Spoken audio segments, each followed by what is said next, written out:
Baltimore. Don't ask him about preseason games, oh no. Stuffing things in Griffin Basso. Despite it being on the internet, he can call it what he wants, so Glenn Clark Radio. Glenn Clark Radio. Glenn Clark Radio.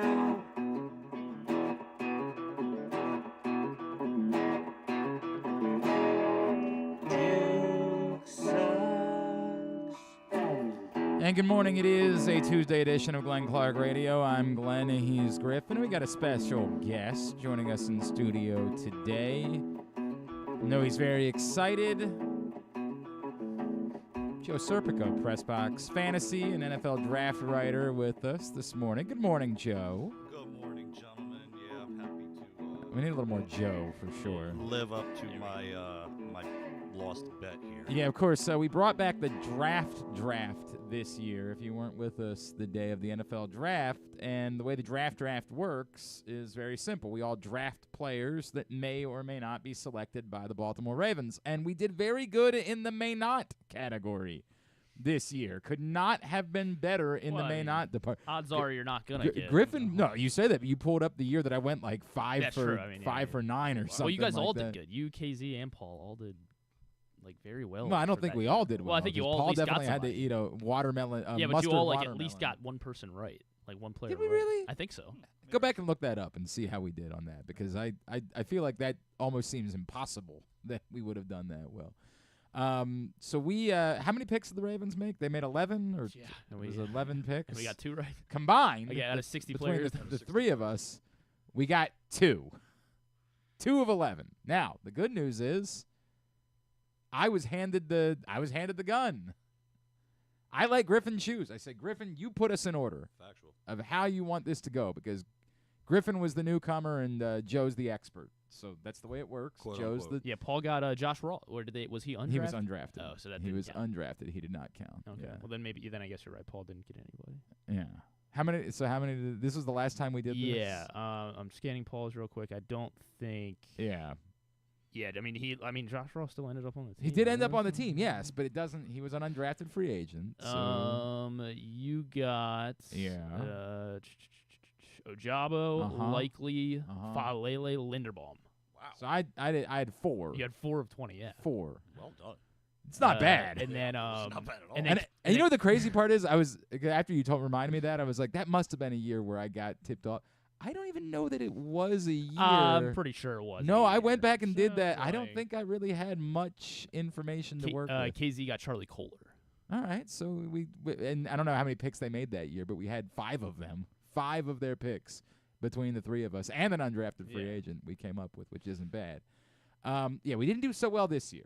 Did not do so well. But as you may remember, I said to Griffin, you choose. You choose the order in which this goes. And he says, well, I know what I want. I want Glenn to have the first pick. He'll F it up.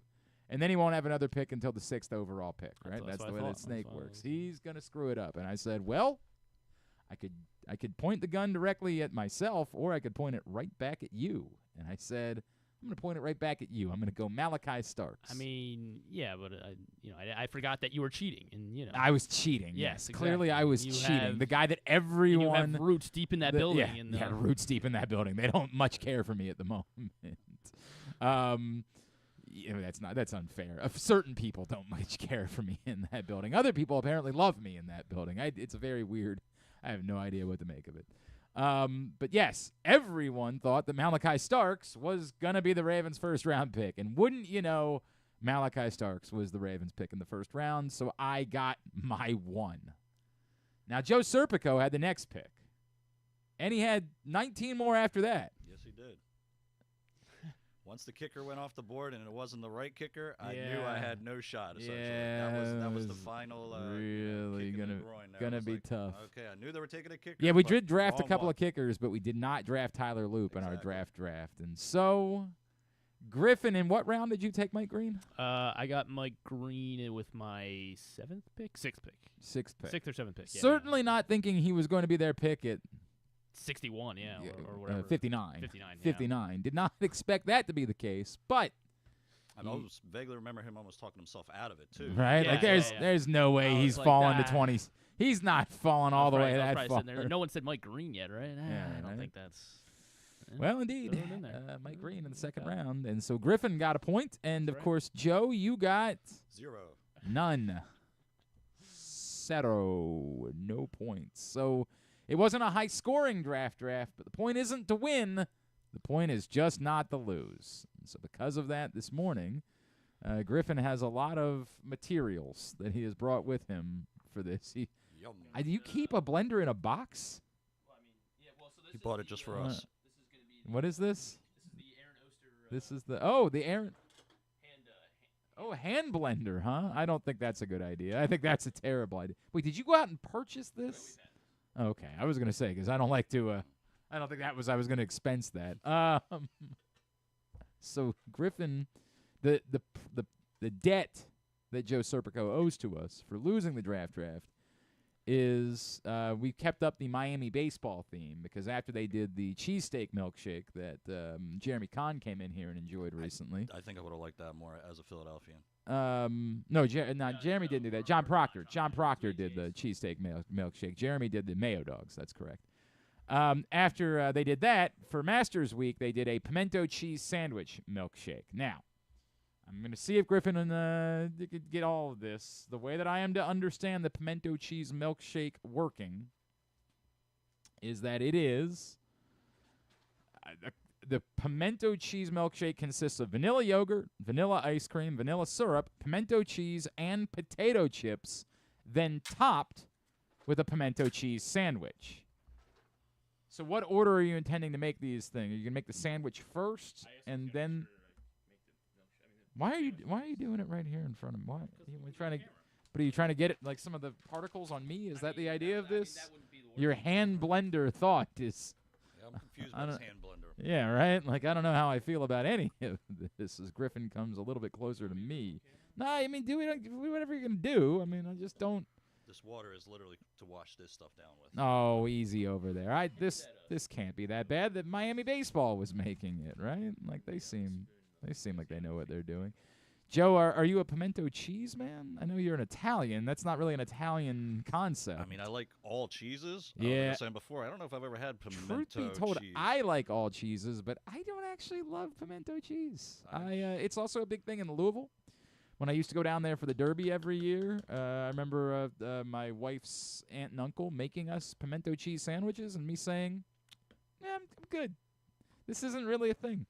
I can live without this. And so every year when they talk about it at the Masters, I say, that's a no. It's going to be a strong no for me, dog. But who knows? Maybe Price's pimento cheese spread. With peppers, by the way. With pepper. Well, that's how pimento cheese works. Oh, well, that yeah, makes sense that's then. part of All it. right, fair enough. That's part of the deal. That's not.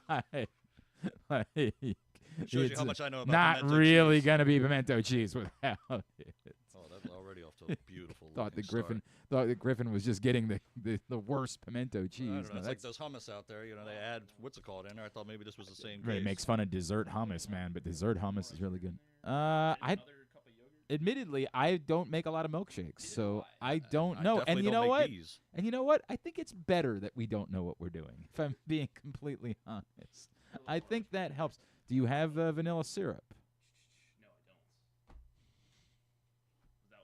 I don't. That was definitely part of it. At least we didn't go over it yesterday to make sure we got it right. At least we didn't do. That would have only made it better. we didn't do It's better that we're not making it. Yogurt, ice cream, vanilla syrup, pimento cheese, and potato chips in the milkshake itself, and then of course the Forgot about that part. the pimento cheese sandwich that goes on top of it.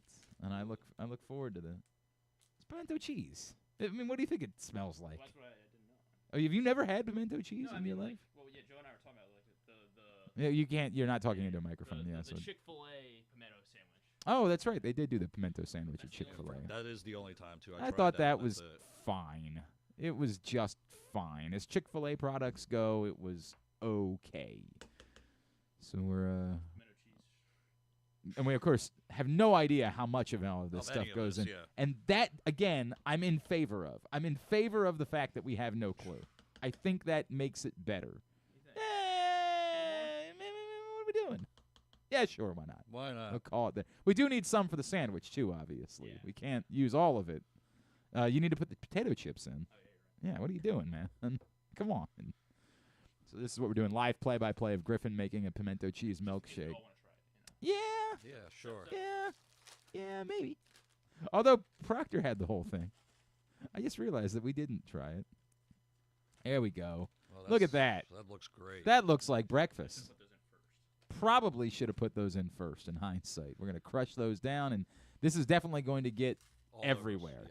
yeah. We should have worn rain jackets. Well, you did wear a rain jacket. Well, Look I'm at you. Working outside today. Yeah, so. right? You did wear a rain jacket. I did not, and this is about to spray everywhere because of Griffin's hand blender. You're going to get it on the TV. You're going to get it. Don't you have a podcast to do today with like a people that pay? Yeah. Oh, this is good. I'm going to do a nice deep cleaning of the studio between this show and the client that's coming in later. That's tremendous. There's no lid to this bad boy? No. Oh, That's Jesus. I wasn't kidding. Griffin, this is a terrible idea. Yeah, you should probably go somewhere else. This is bad radio now. I understand, but what would be really bad is if there's pimento cheese and potato chips all over this room. That would be really bad. I love you, and I love that you're thinking about the content, but like that, it ain't gonna go. It ain't gonna fly. I'll drink it, but I'm not trying to wear it. How you feeling, pal? I've eaten worse things, I guess. Well, I would say that the spaghetti ranch thing was worse, if you ask me. That's right. You did the Tyus Bowser spaghetti. As an Italian, that was Ty, for those who kind of don't frowned remember, upon. Tyus, who you might have seen in the news recently, lifted his claim against the Baltimore Ravens. Tyus was flabbergasted when he described to us how he eats the spaghetti and learned that no one else did the same thing. He thought that was very common. And who knows, maybe in Houston it is. I don't know. I don't spend a lot of time in Houston in my life. I've made a few trips, but not a thing in Italy. Let's just put it that way. there's no question that it's not a thing in Italy, nor even in American Italy. Neither Touche. is it here. But yes, Tyus liked to just put ranch all over his spaghetti. I don't remember what Joe lost the last time, but he lost it good. It was a side bet, wasn't it? It was a side you bet. and I played each other in the fantasy playoffs. That's what it was. And I believe that was the year you won. And we put. Did I not win this year? Who won this year? I can't remember. It I wasn't don't me. know. It wasn't me. That's the league that helps me the least because we don't pay. Well, that and then who knows what crazy rules that KZ has. Yeah, in store yeah, for that's us right. this KZ year. will rewrite the rules the day of the draft Exactly. and screw so all of us. We'll figure that out too. Most impactful thing to you that the Baltimore Ravens did during the NFL draft was? I do think it's the addition of Mike Green. Yeah. I think for multiple reasons. One, nobody expected it to happen just because of the off-the-field issues and everything that's happened with Justin Tucker. But just the fact that he fell that late and he fills a position of absolute need for them too. And he arguably was one of the top 3 defensive ends in this class. He just fell to a place where he was absolutely needed. So yeah, it was a huge shocker to see them make that move just because of all the off-the-field stuff. Do you see him as a talent that can be a franchise level edge rusher? I think that's what they're hoping for. We've seen it year in, year out now. It seems like the second round just always doesn't seem to pan out for the Ravens. Doesn't seem to matter what edge rusher it is in the second round. It doesn't work. You can go back to Sergio Kindle, David Ajabo. Who was the linebacker they took a couple of years ago? Was it Arthur Smith? Arthur Brown. Arthur Brown, excuse me. Yeah, just a bunch of guys in that second round that just never seem to pan out, it seems. So hopefully Mike Green finally, breaks that curse in a sense. But yeah, that's the only fear. It always seems to be first rounds. The Ravens seem to always, hit a home run with those. But it's that second round. You just never know. And hopefully Mike Green kind of, like I said, reverses that trend. The person from the result from the NFL draft that's most impactful to you fantasy wise, like the person who ended up in a situation where that immediately changes, like the way that you think about them from a fantasy perspective. It's hard to narrow down one because there was a bunch of running backs that got put in good spots. You can talk about, Marion Hampton with the Chargers. You can talk about Jaden Blue with the Cowboys. I'm not Javonte Williams and Miles Sanders. For all we know, it might be gone by the time we're talking fantasy. You can go to the running backs in the Browns with Jenkins and then Sampson behind him. I just think there's a boatload of those guys. And then the obvious being what Genty's going to do this year. If you're you got to put the sandwich in. If you're a betting man, you got to go with Genty, but I think all of those running backs are going to do well. I think it looks All right, whatever. I don't care. Well, I don't care. Whatever you think. Okay. What about Harvey in Denver? And that's another perfect example of one too. Yeah, Harvey's arguably, other than Genty, I think Harvey's got the best potential to be a starter right away. I think everybody else is going to kind of be eased in, like we typically see from rookie running backs. But I do think Harvey's the one guy that we might, when we're talking about fantasy drafts, he might be somebody going in, let's say, rounds somewhere between 6 and 8, as opposed to a lot of those other guys. You're probably getting in the double-digit rounds. What about ranking? Where will you rank Ashton Genty when you start ranking running backs going into the draft? It's hard not to put him in your top, at least in the first round. I mean, if at worst case scenario, he's a top 15 player. So is everybody saying Bijan is like number one? Is that where you are? Before we're saying running backs or players overall? I think a lot of people think he's overall, but I get it. In a PPR world, it seems like all the wide receivers have to be. Well, I mean, I think most people are saying that Jamar Chase is your number one this year, which makes sense coming off the year that he just recently had, and all the tools are there.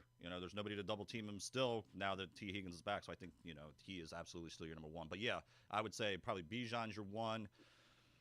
Debate between 2 and 3 with Jahmyr Gibbs and then Saquon. And then, to be honest, you're probably talking about Genty right there.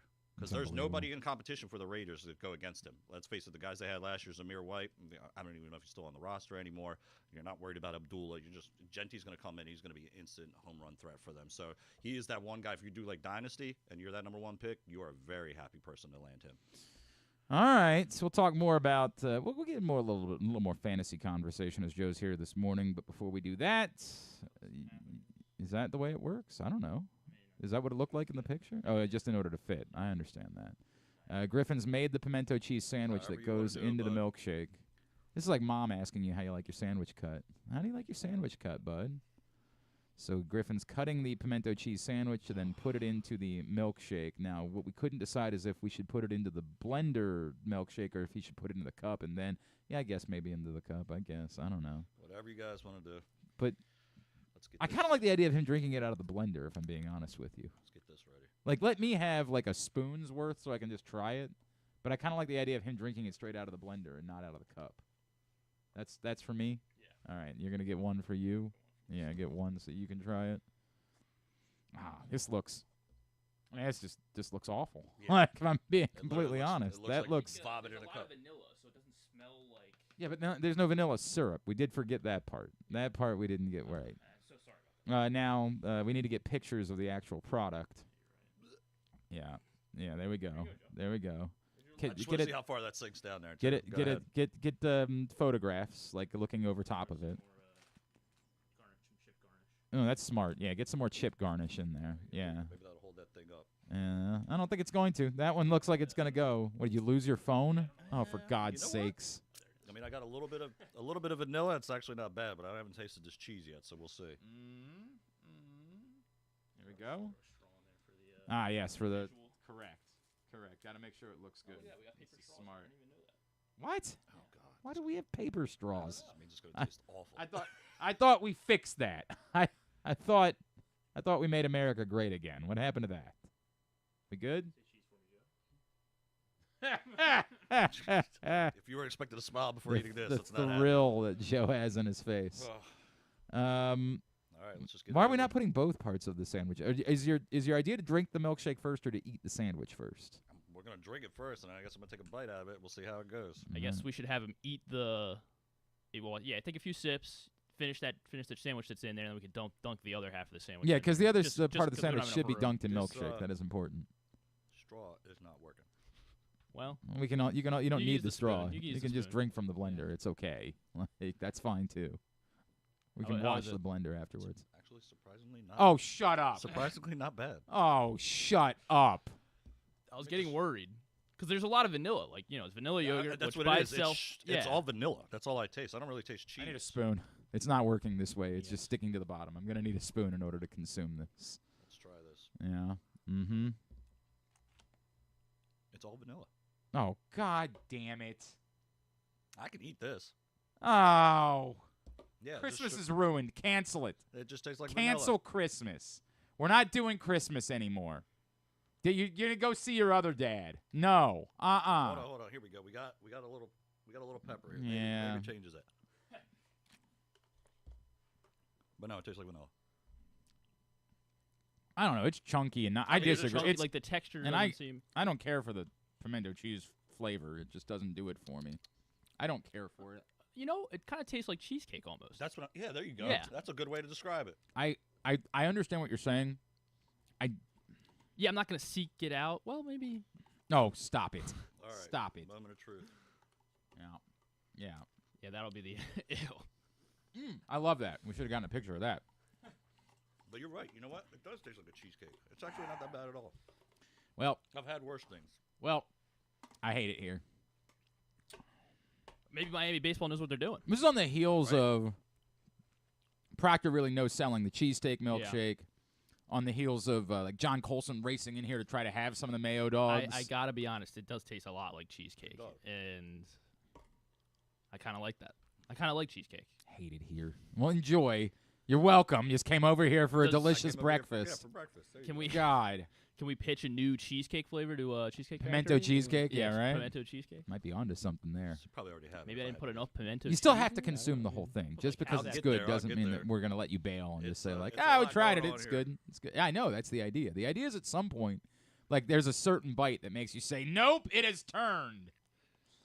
I've changed my Yeah, mind. Like it'll be interesting to see, doing an entire shake worth of Yeah, and of you- this, and you- plus a sandwich. and like a burp in there that goes the wrong way, and you're like, oh, I got no. the cheese all of a sudden.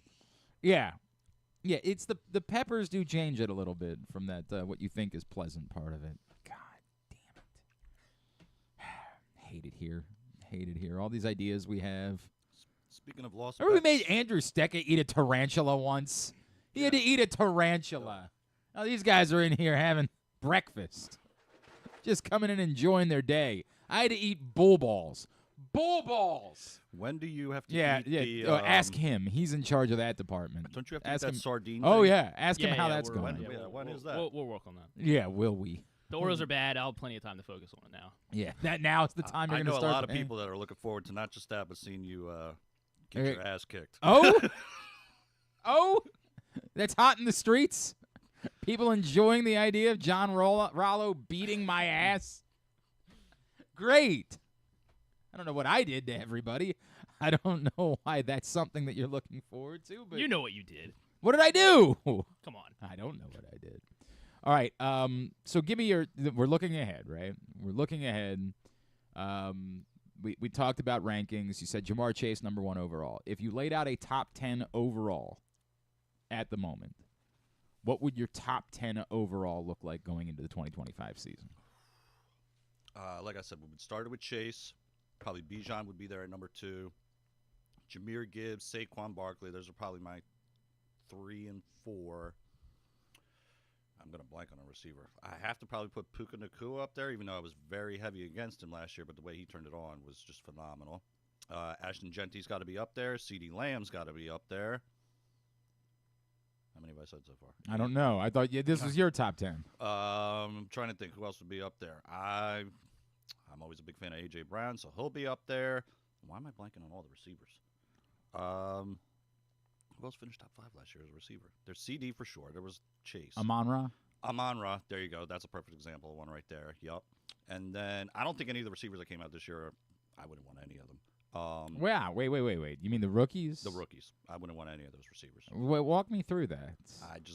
I was not a fan of this receiver class whatsoever, and I don't think a lot of guys ended up in ideal situations either. Like Luther Burden was arguably my favorite receiver in his draft class, but he ended up with the Bears, who have more than enough pass catching options as it is, and then they even added a tight end this year too. Yeah, so it's just even more. I mean, I understand the whole move to build around Caleb, which you wish more teams would do things like that. But I just not a good situation when you have Rome Odunze there. You still have DJ Moore. We mentioned the Loveland or whatever his name is was drafted there as well. So it's just too many wide, and he was my favorite one. And then the Tet for Carolina, he was the first one taken. But let's face it, Carolina. Until I see something that proves that quarterback is ready to be somebody that I thought he played pretty well in the second half of last season. But can you rely on any of those guys? Last year we were really hoping for what was it? Adam Thielen to turn back the clock again, and that's all they had really in Carolina. For that little bit that they had the Deontay Johnson for a couple weeks that it was, didn't pan out as well. So he scares me just because of that situation. I hope Bryce Young turns the corner. But yeah, I mean, with him being the first one and where he landed, I just not a big fan of that move whatsoever. What about Travis Hunter? See, I think he's a wild card throughout the whole thing. They're saying they're going to use him as a receiver. He's still going to play cornerback too, so I'm not sure which side of the ball is he really going to be focused on to start the season. And then with Brian Thomas still being there, and there you go. Brian Thomas is probably somebody that's probably in my top 10, top 12, somewhere in that in that range right there. With the way he finished the season last year was phenomenal. And then let's face it, other than Travis Hunter coming in, they did let go a bunch of receivers there as well. So it is an opportunity for Hunter to get in there and make an instant impact. But again, is he a true wide receiver? I guess that's something we're going to find out in the next couple months, because I'm still. Is he phenomenal because he's a two-way player? Absolutely. But is he the best receiver in this class? Was he the best cornerback in this class? I think most would say no. No, I don't think he was the best individually at either position. I agree with that. But I also think that, they didn't tend to use him as a wide receiver, and he is intriguing to me as someone that, they made the move that they made to go get him. Oh, without doubt. I think what comes along with that is now he has to be a guy that's on the field and getting the ball thrown his way and all of those things. They have to justify what it is they did in order to go get Travis Hunter. They gave up a lot to get him, too. Yes. Yeah, and they did give up a lot to get him. So, yeah, you're right about that. You're going to use him now, and he's going to be used as a two-way player. It's just, you're taking in a guy who's you already know is not going to be your number one receiver because you have Brian Thomas there. And then is he even your number one cornerback? Again, it's just that's the hard thing about it. Is he the best talent we've probably seen in football in probably 20 years, if not more than that, just because of the ability to play both sides? Yeah, but for fantasy purposes, it's going to be hard. I'm not sure where he is ranked yet. I haven't gotten that far in the rankings, but if I had to guess, he's probably somewhere in your 6 to 8 round, and I think that's a little bit too high for somebody that I know is not a bona fide receiver, when I can probably get somebody, let's play about 6th or 8th round, you probably can get yourself a Devontae Smith, who's somebody I know who's a number 2, but he's a bona fide star at the same time. What about, you mentioned the tight ends, right? You mentioned Colston Loveland ends up in Chicago. Obviously, Tyler Warren as well. Where are you with them? And are we at, last year we convinced ourselves, this is the year where it's not a hellhole at tight end. You can probably get a tight end later on in the draft. You don't have to rush it, and then it end up being as much of a disaster as it's ever been at the tight end position. How different is tight end going into this year? I don't think the addition of those two guys makes a huge difference. I made the note about Loveland. He's in a situation where he's joining just way too many mouths to feed there. So is he going to get drafted in fantasy? Absolutely. Is he somebody I'm going to be targeting? Probably not, just because of all the extra bodies that are there. Warren, on the other hand, is a whole different beast. If Anthony Richardson... Yeah, but that's the problem. That's the problem. Right. I guess that's the big, if Anthony Richardson can take the next step, and even if he doesn't, let's say it's Daniel Jones is now the guy. Daniel Jones, we've seen, can get pepper a tight end. Warren, I do think, was the more athletic one. So I do think there's an opportunity there for him. And then let's face it, the wide receivers there, they're not as talented as, let's say, the Bears roster is. And with Anthony Richardson's limited ability to actually get the ball outside the numbers, I do think it helps to have somebody who will be down the seam there for him. So I think Warren is somebody, if I had to guess, if you're looking for Brock Bowers again this year, it's Warren. I don't think we're ever going to get those kind of numbers again that we saw last year from Brock Bowers. But if you want somebody who will be serviceable in fantasy, I do think Warren will be a guy you can target. And then you didn't ask about him, but I know you were a big fan of him. Harold Fannin? Harold Fannin, yes. I do think him in Cleveland is an ideal fit. He might be somebody, actually, of the 3 that I might be targeting a little bit more as, let's say, a last pick in, if you can kind of stash him at the end. Somebody you can kind of use as a sleeper and hopefully, pans out. You like it? So the guy that I've seen everybody seem to be hot and bothered about is Terrence Ferguson going to L.A. That's the guy that it seems like everybody's freaking out about, the opportunity that's there in front of him. Well, you mentioned it, the opportunity, because there's nobody else there for them to basically catch the ball. So I can understand that. I get that 100%. But for me, the one that I'll be keeping an eye on is Fannin, just because, like I said, he blew up the combine. He put monster numbers while he was in college, too. He won't do much as a blocker, but, let's face it, the position has changed. You're not really asking that from tight ends these days. So I do think Fannin is somebody, like I said, with that 14 through 16 pick, I will be trying to snag him there and then ride it out for a couple weeks, see how it goes. If it doesn't pan out, it's a 14th or 15th pick. You just let him go. So where are your tight end rankings then going into this season? You got to put Brock Bowers number 1 after this past year. I'm gonna put Sam Laporta probably at 2, just because I think of consistency, and I don't think the Lions did a whole lot much to add anything else there. So I do think he's still impactful there. After that, I'm trying to think. You got to go with George Kittle's got to be arguably up there as well. The one that I haven't figured out yet, I guess, is Travis Kelce. Every year he's been, either 1 or 2, and I think this year you might be able to get him as your 5th, 6th, maybe tight end this year, because let's face it, he's starting to go down a little bit. He's slowing down, and we saw it last year. He used to be a guy when you put in your lineup, you won that position every week. This happens to be Brock Bowers for now, at least. Do we going to see that from – I don't know if we're going to see that from Kelce anymore. I think we already kind of saw Noah Gray is slowly getting more involved with the offense. And I believe they even drafted a tight end over the draft, too. I would have to look into that. So Kelce's the one I just don't know what to do with right now. So I'm probably putting him around 5 or 6. Evan Ingram's got to be up there. I like the situation with him being in Denver now. I think that's an ideal spot. We've seen what Sean Payton can do with a tight end before. So what am I? That's 5 or 6. I'm really interested to see what goes on in Jacksonville now, because last year when Brenton Strange did get opportunity, he was fantasy relevant. So he's somebody that's probably going to be inside my top 10 too, because again, they let Evan Ringman walk, but they didn't really bring anybody in to compete with him. So I do think Brenton Strange is somebody who's probably going to be right around number 10 for me. After that, I mean, my sleeper every year, he always seems to do well, is Zach Ertz. He's not sexy at all, but he gets the job done. He always seems to get 5 receptions for 60 yards. He was a touchdown machine last year, and I do think we're going to see the next step for Jaden Daniels too. So if I'm going to go with those being my top 10. I'm sure I'll probably miss somebody without the list in front of me, but those are the 10 that I'm kind of focusing on for right now. So with that in mind, like the Isaiah Likely, Mark Andrews thing. I mean, we saw it last year. Mark Andrews, once it seemed he got over, because I think what happened the first couple of weeks was that accident kind of messed with him a little bit, so he wasn't himself. Then once Andrews kind of became the number one again, yeah, you were starting him every week, but, I mean, you just said it before. Every tight end other than Brock Bowers last year was hard to watch. And it's hard to kind of rely on a tight end when they're in. It's 2 tight ends, so every other opportunity could be for Likely, it could be for Andrews. So Andrews will not be, I believe last year he was probably a top 5 tight end. He will not be that for me this year. He's probably borderline top 10, and then Likely won't be too far behind. He's probably still borderline top 15.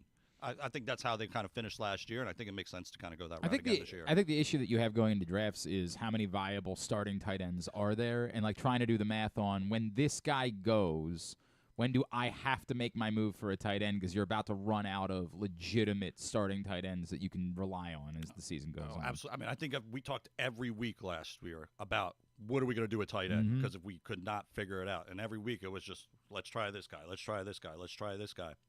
And if you didn't have one of the top 5 guys, you were kind of screwed last year. So, yeah, I've never been one to reach for a tight end, but with how that situation played out last year, I think you almost have to this year if you want to make sure you have that position locked down and not play the carousel every week, kind of like we were last year.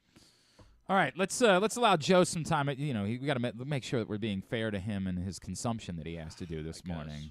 As he's got that delicious, look at that, pimento cheese sandwich dipped in milkshake. What else could you ask for in life? Although, as he's already said, he's enjoying actually, it. Pretty I'm not comfortable with that. I'm not comfortable with that at all. Hate this. Hate this for him. Hate this for us. Joe Serpico is in studio with us. It's a little messy, I guess. So, it is messy. No, great. We got that going for us. Oh, no. He has to wash his hands. That's terrible. What an awful punishment for losing the draft. That sucks. You think he's learning his lesson? He's not going to want to lose next year. Yeah, right? He's, in fact, going to throw it. He's actually going to pick basketball players in next year's draft. You guys get me one of those pimento milkshakes again? Sucks. Today's show brought to you by County Sports Zone. CountySports.zone is the website. MIAA semifinal. Griffin, the weather? What about it? I mean, yeah, it doesn't look great. Yeah, right, but like today, later today. There's a baseball game scheduled tonight. I mean, where are we for that? Doesn't look good right now. No, I understand, but like later. Later, what about later? Yeah, that's when they're playing the MIAA semifinals are later today, and the baseball game would be later today. Obviously, they'll play the MIAA semifinals in the rain. That's not a problem.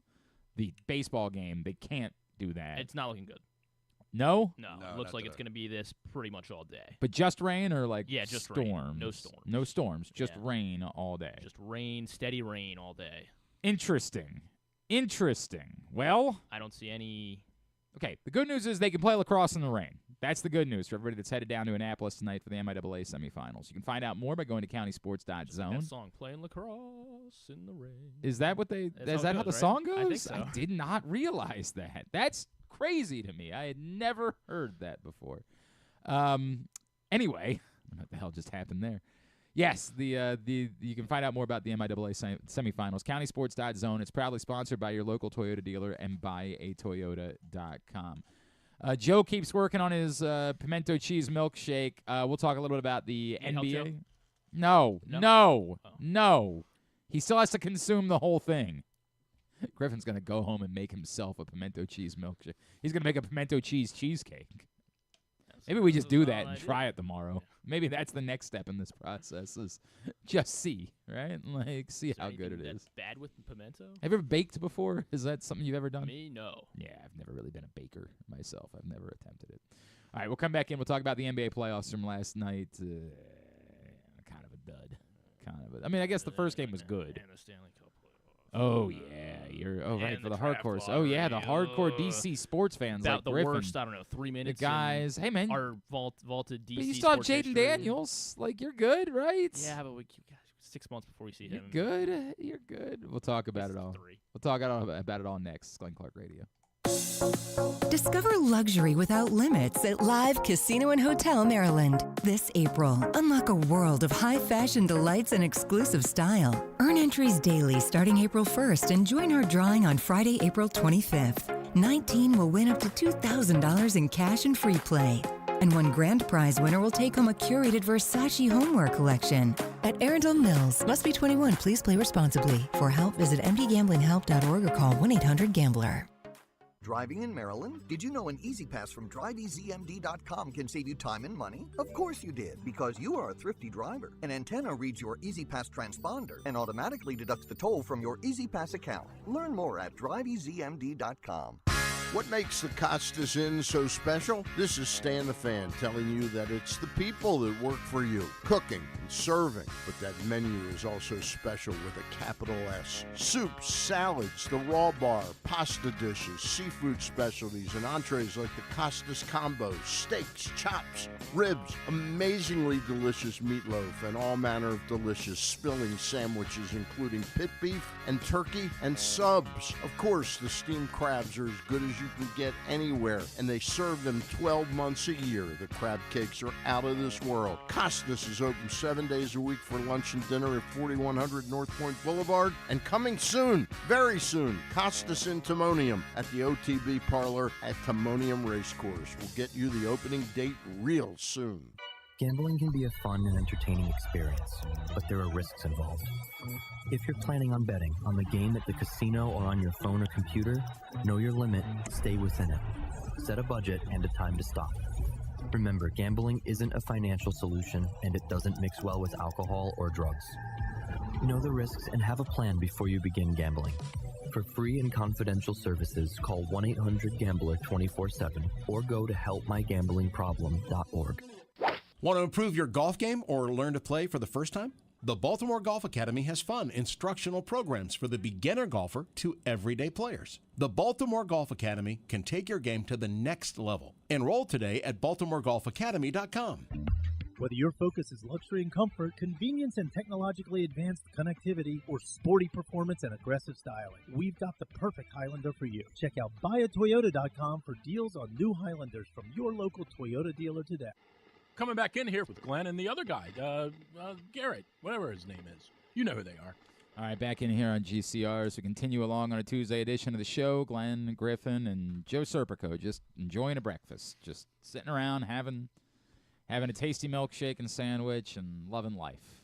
It's exactly how I dreamed this up, exactly the way I thought this would go. Look, he's dipping it in there. Yeah, right? It's just having fun. He's like, it's like dipping his Oreos in his milk. Like he's just... The cheese is really starting to come out now. Okay, good. We can Good. only hope. I'm really hoping for one particular burp Like, I'm really hoping for that. Maybe we get like a big fart or something. That would be good. And also a question of, is it a burp or am I about to puke? That's the other part that I'm looking for today. That's more likely. That's what I'm hoping for. Yeah, trash cans to both your left and right, Joe. Just so you know. High controversy in the NBA playoffs. Do you have the clip ready? I sent it to you. Check your Twitter. High controversy in the NBA playoffs last night. I don't know what to make of the call, right? Like, a lot of people feel a certain way about it. A lot of people feel a different way about it. But very impactful moment during the basketball game last night. What did Doris Burke say here? 23 for Bridges. The postseason clutch time has been a nightmare for the Boston Celtics. You know who it hasn't been a nightmare for? The New York Knickerbockers. Whether it's Mikal Bridges or the clutch player of the year. We all know what she intended to say. But one more time, because the internet was very torn about whether or not she actually pronounced the k in Knickerbockers. The postseason clutch time has been a nightmare for the Boston Celtics. You know who it hasn't been a nightmare for? The New York Knickerbockers. Whether it's Mikal Bridges or the clutch player of the year. Very close. I don't know. Bomani Jones on Twitter and says, it's some words you really got to enunciate on a broadcast. Knickerbockers is top 5. What I would say is it's imperative, if you're going to say the word Knickerbockers, to every syllable has to come out. Knickerbockers. You almost have to incorrectly pronounce it in order to make sure that you're being safe. Knickerbockers. Almost like you have to say her afterwards. Knickerbockers. Or just call them the pimple poppers. You could do that. The old Also, no one is asking you to call them the Knickerbockers. No one is. Yeah, but it's. Yeah. No, it's like, does anybody call them the red legs or the red stockings or whatever? Like, come on, man. Maybe they should. No one's asking for that. The first reply to Bomani Jones' tweet was from Scott Van Pelt, who said, I quit doing it. You can't say the K hard enough. Understood. I would tell you it's not something I've ever thought of before because I never seem to go out of my way to say Knickerbockers in general. But now that I've thought about it one time, I never will. I will never go out of my way in order to say that word. NBA playoffs last night. The New York Knicks indeed rally in the second half. So that's story number one is they take the 3-1 series lead. If not for Jason Tatum's injury, I would still be inclined to say that series isn't over just because I still in my heart of hearts think the Celtics are better than the Knicks. But Jason Tatum, I don't know if we got a formal update on it, but it looked It did not. It looked bad. Non-contact. It looked bad. And so if indeed it is torn Achilles, then Jason Tatum, to say the least, is not going to be returning for this series. And if that's the case, then I don't see a path back for the Celtics. Although, to be fair, like they do have 2 of the 3 games at home. They still would only have to win 1 game on the road in order to pull this off. But without Jason Tatum, it seems like that's a defeated team, right? We'll see. I'm still not overly impressed by the Knicks. It's kind of... I'm very impressed by Jalen Brunson. Yeah, like I think Mikal Jalen Bridges Brunson's had a really incredible. good game. I Mikal mean, Bridges, he's and look, progressed each game. OG Anunoby can hit shots when he is given the opportunity to. It's not like I think the Knicks are bad. Hasn't been blown away. I just sort of think that they're. I would say. I would favor the Pacers. I would even favor the Cavaliers if somehow the Cavaliers got into that position over the Knicks. But 3-1 now in that series, and Jason Tatum appears to be done for the series, done for the playoffs. On the other side of things, speaking of guys that are done, like this is just sort of what we thought was going to happen when Steph Curry got hurt. Like it's just, I thought the Warriors were going to be in for a fight with a healthy Steph Curry against the Timberwolves, and I would say the same thing. The Timberwolves have not impressed me at all. It took him until the third quarter last night to finally kind of turn things on. Anthony Edwards said, all right, I'm just going to take over now, and I'll be that guy. And that's the guy that we all got hot and bothered about last year. Like last year during the playoffs, it was the Anthony Edwards revelation. And that series against the Nuggets that made us say, like, this guy might be the star of stars in the NBA moving forward with, we watched this kind of group it's getting to the downside of their dominance in the NBA. And yes, Nikola Jokic, Luka Doncic, it's sort of a different thing. Anthony Edwards looked like he had a chance to move into that face of the NBA territory. And yet, it's kind of been fleeting. Last night, you saw it again, right? You were like, oh, right, that's the guy. That's the guy that you can convince yourself is the face of the league moving forward. It took him until the third quarter. They finally do turn it on. For a second, I was convincing myself that, like, Kuminga, between what we saw on Saturday night and then what we saw in the first half last night, I was like, God, maybe the Warriors have maybe he finally is the guy they thought that he was going to be. When did they draft him? How long has he been in the league now? Kuminga? He hasn't been that long. It hasn't been that long. I always confuse 3 or 4 years. Yeah, which draft was Kuminga and which draft was Wiseman. Correct. Yep. Like this because both of them have been such duds. Like just 7th overall pick in 21. 21, yeah. So that's 4 years that we're talking about. Like that he's just been nothing. Like not even helpful for the most part. And so you start to see it in a couple of games. You're like, God, maybe that's all he needed. It was like no Steph Curry, and no, he ain't ready for that. But the real story to me of the Warriors series is the hell happened to playoff Jimmy. Yeah. Like I feel stupid because I remember getting into an entire conversation on the radio show in the winter about how if I were the Warriors, I would dramatically rather have Jimmy Butler than LeBron James because give me the guy that gets the job done in the playoffs. Whereas LeBron, the last couple of years, we've seen the toll that has seemed to take on him that he just plays so many games during the course of the regular season. Ironically, this year, he didn't play quite as many games in the regular season because of the injury, but I don't know, I don't know what he would have had to offer at 40 years old had the Lakers stayed in. I thought the Jimmy Butler thing could be a game changer for the Warriors, and that was the thing. Like, once Steph Curry went down, it had to be playoff Jimmy again. Like, it had to be the guy that we've kind of come to know and in a weird way love despite how mercurial he is as a human.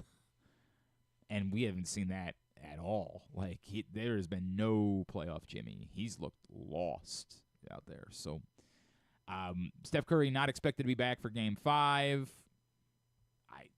I see no reason to think that series is returning. Back to Minnesota, right? I see no reason to believe that series returns to San Francisco and Steph Curry gets a chance to get Maybe we'll see back the debut of playoff Pat on well, I mean, we've Thursday seen night? playoff Pat. Yeah, right? Thursday night. What do you mean? When do they play? They would play Wednesday. Wednesday. Okay. Right? Yeah, the 3 days off is after Game 5. That was why they were talking about Game 6 potentially being when you can see Steph, is because you have the 3 days between Wednesday and Saturday for a Game 6. But, yeah, I don't think there's going to be a Game 6 in that series. Maybe Boston, just because they're going home, could somehow force a Game 6 even without Jason Tatum, but it feels like a stretch. And then, of course, tonight, the Pacers try to continue what's been just an unbelievable story, and the Thunder look to take another step with I said this to Jeremy yesterday. I was defaulting back to Boston still being the team to beat after they won Game 3. Like, all right, everything's right in the world. They win, not right because I want Boston to win. I don't care for Boston at all, but just they're the team to beat. I guess now it's Oklahoma City's to win, right? Like, they're the best team.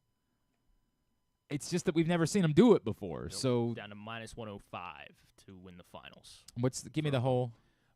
Knicks are now to have the second best odds, plus 500. So is that them saying that they're that much better than the Cavs and the Pacers? Well, the Pacers specifically. What are the Pacers odds? Pacers are plus 950. So that's OKC minus 105, Knicks plus 500, T-Wolves at plus 600, Pacers plus 950. That is really kind of wild to me that they have the Knicks odds that significantly different than the Pacers odds. Nuggets at plus 1,600 is a solid flyer. Yeah, I would too. It's a 2-2 series, and they still got the best player in the league. Yeah. For those odds, why not throw a little flyer at that? I don't know, man. Like, they've been weird. Like, it's really just either Jokic is going to carry them or, I mean, I guess the one game. Sometimes Jamal, yeah. The one game Jamal had like 43 points or whatever. I don't know. I understand what you mean. In the 2-2 series, it's weird that their odds are. It's that dramatic between the Thunder and the When Nuggets. OKC wins, they look they looked the part, but the Pacers-Knicks one is way weirder to me. Like, I do not think there's anything that suggests that the Knicks are definitively better than the Pacers. Like, at all. That smells more like New York people betting and bet it all the way down to 500 and moving the numbers a little bit in the process. But I don't know. So yeah, tonight, the Game 5 between the Nuggets and the Thunder, and the Pacers try to close out the Cavaliers in Cleveland tonight. I would still have, what's the Cavs number? To win the finals, plus 1,000. That one's still a little bit, like, I don't think that series is over. So they're 50 points behind the Pacers to win the title. Yeah, that doesn't make any sense at all. But that's them reflecting that they don't think that series is over either, right? Like that, I don't think that series is over just yet. And then a tough night, obviously, for the hardcores like Griffin. I know, buddy.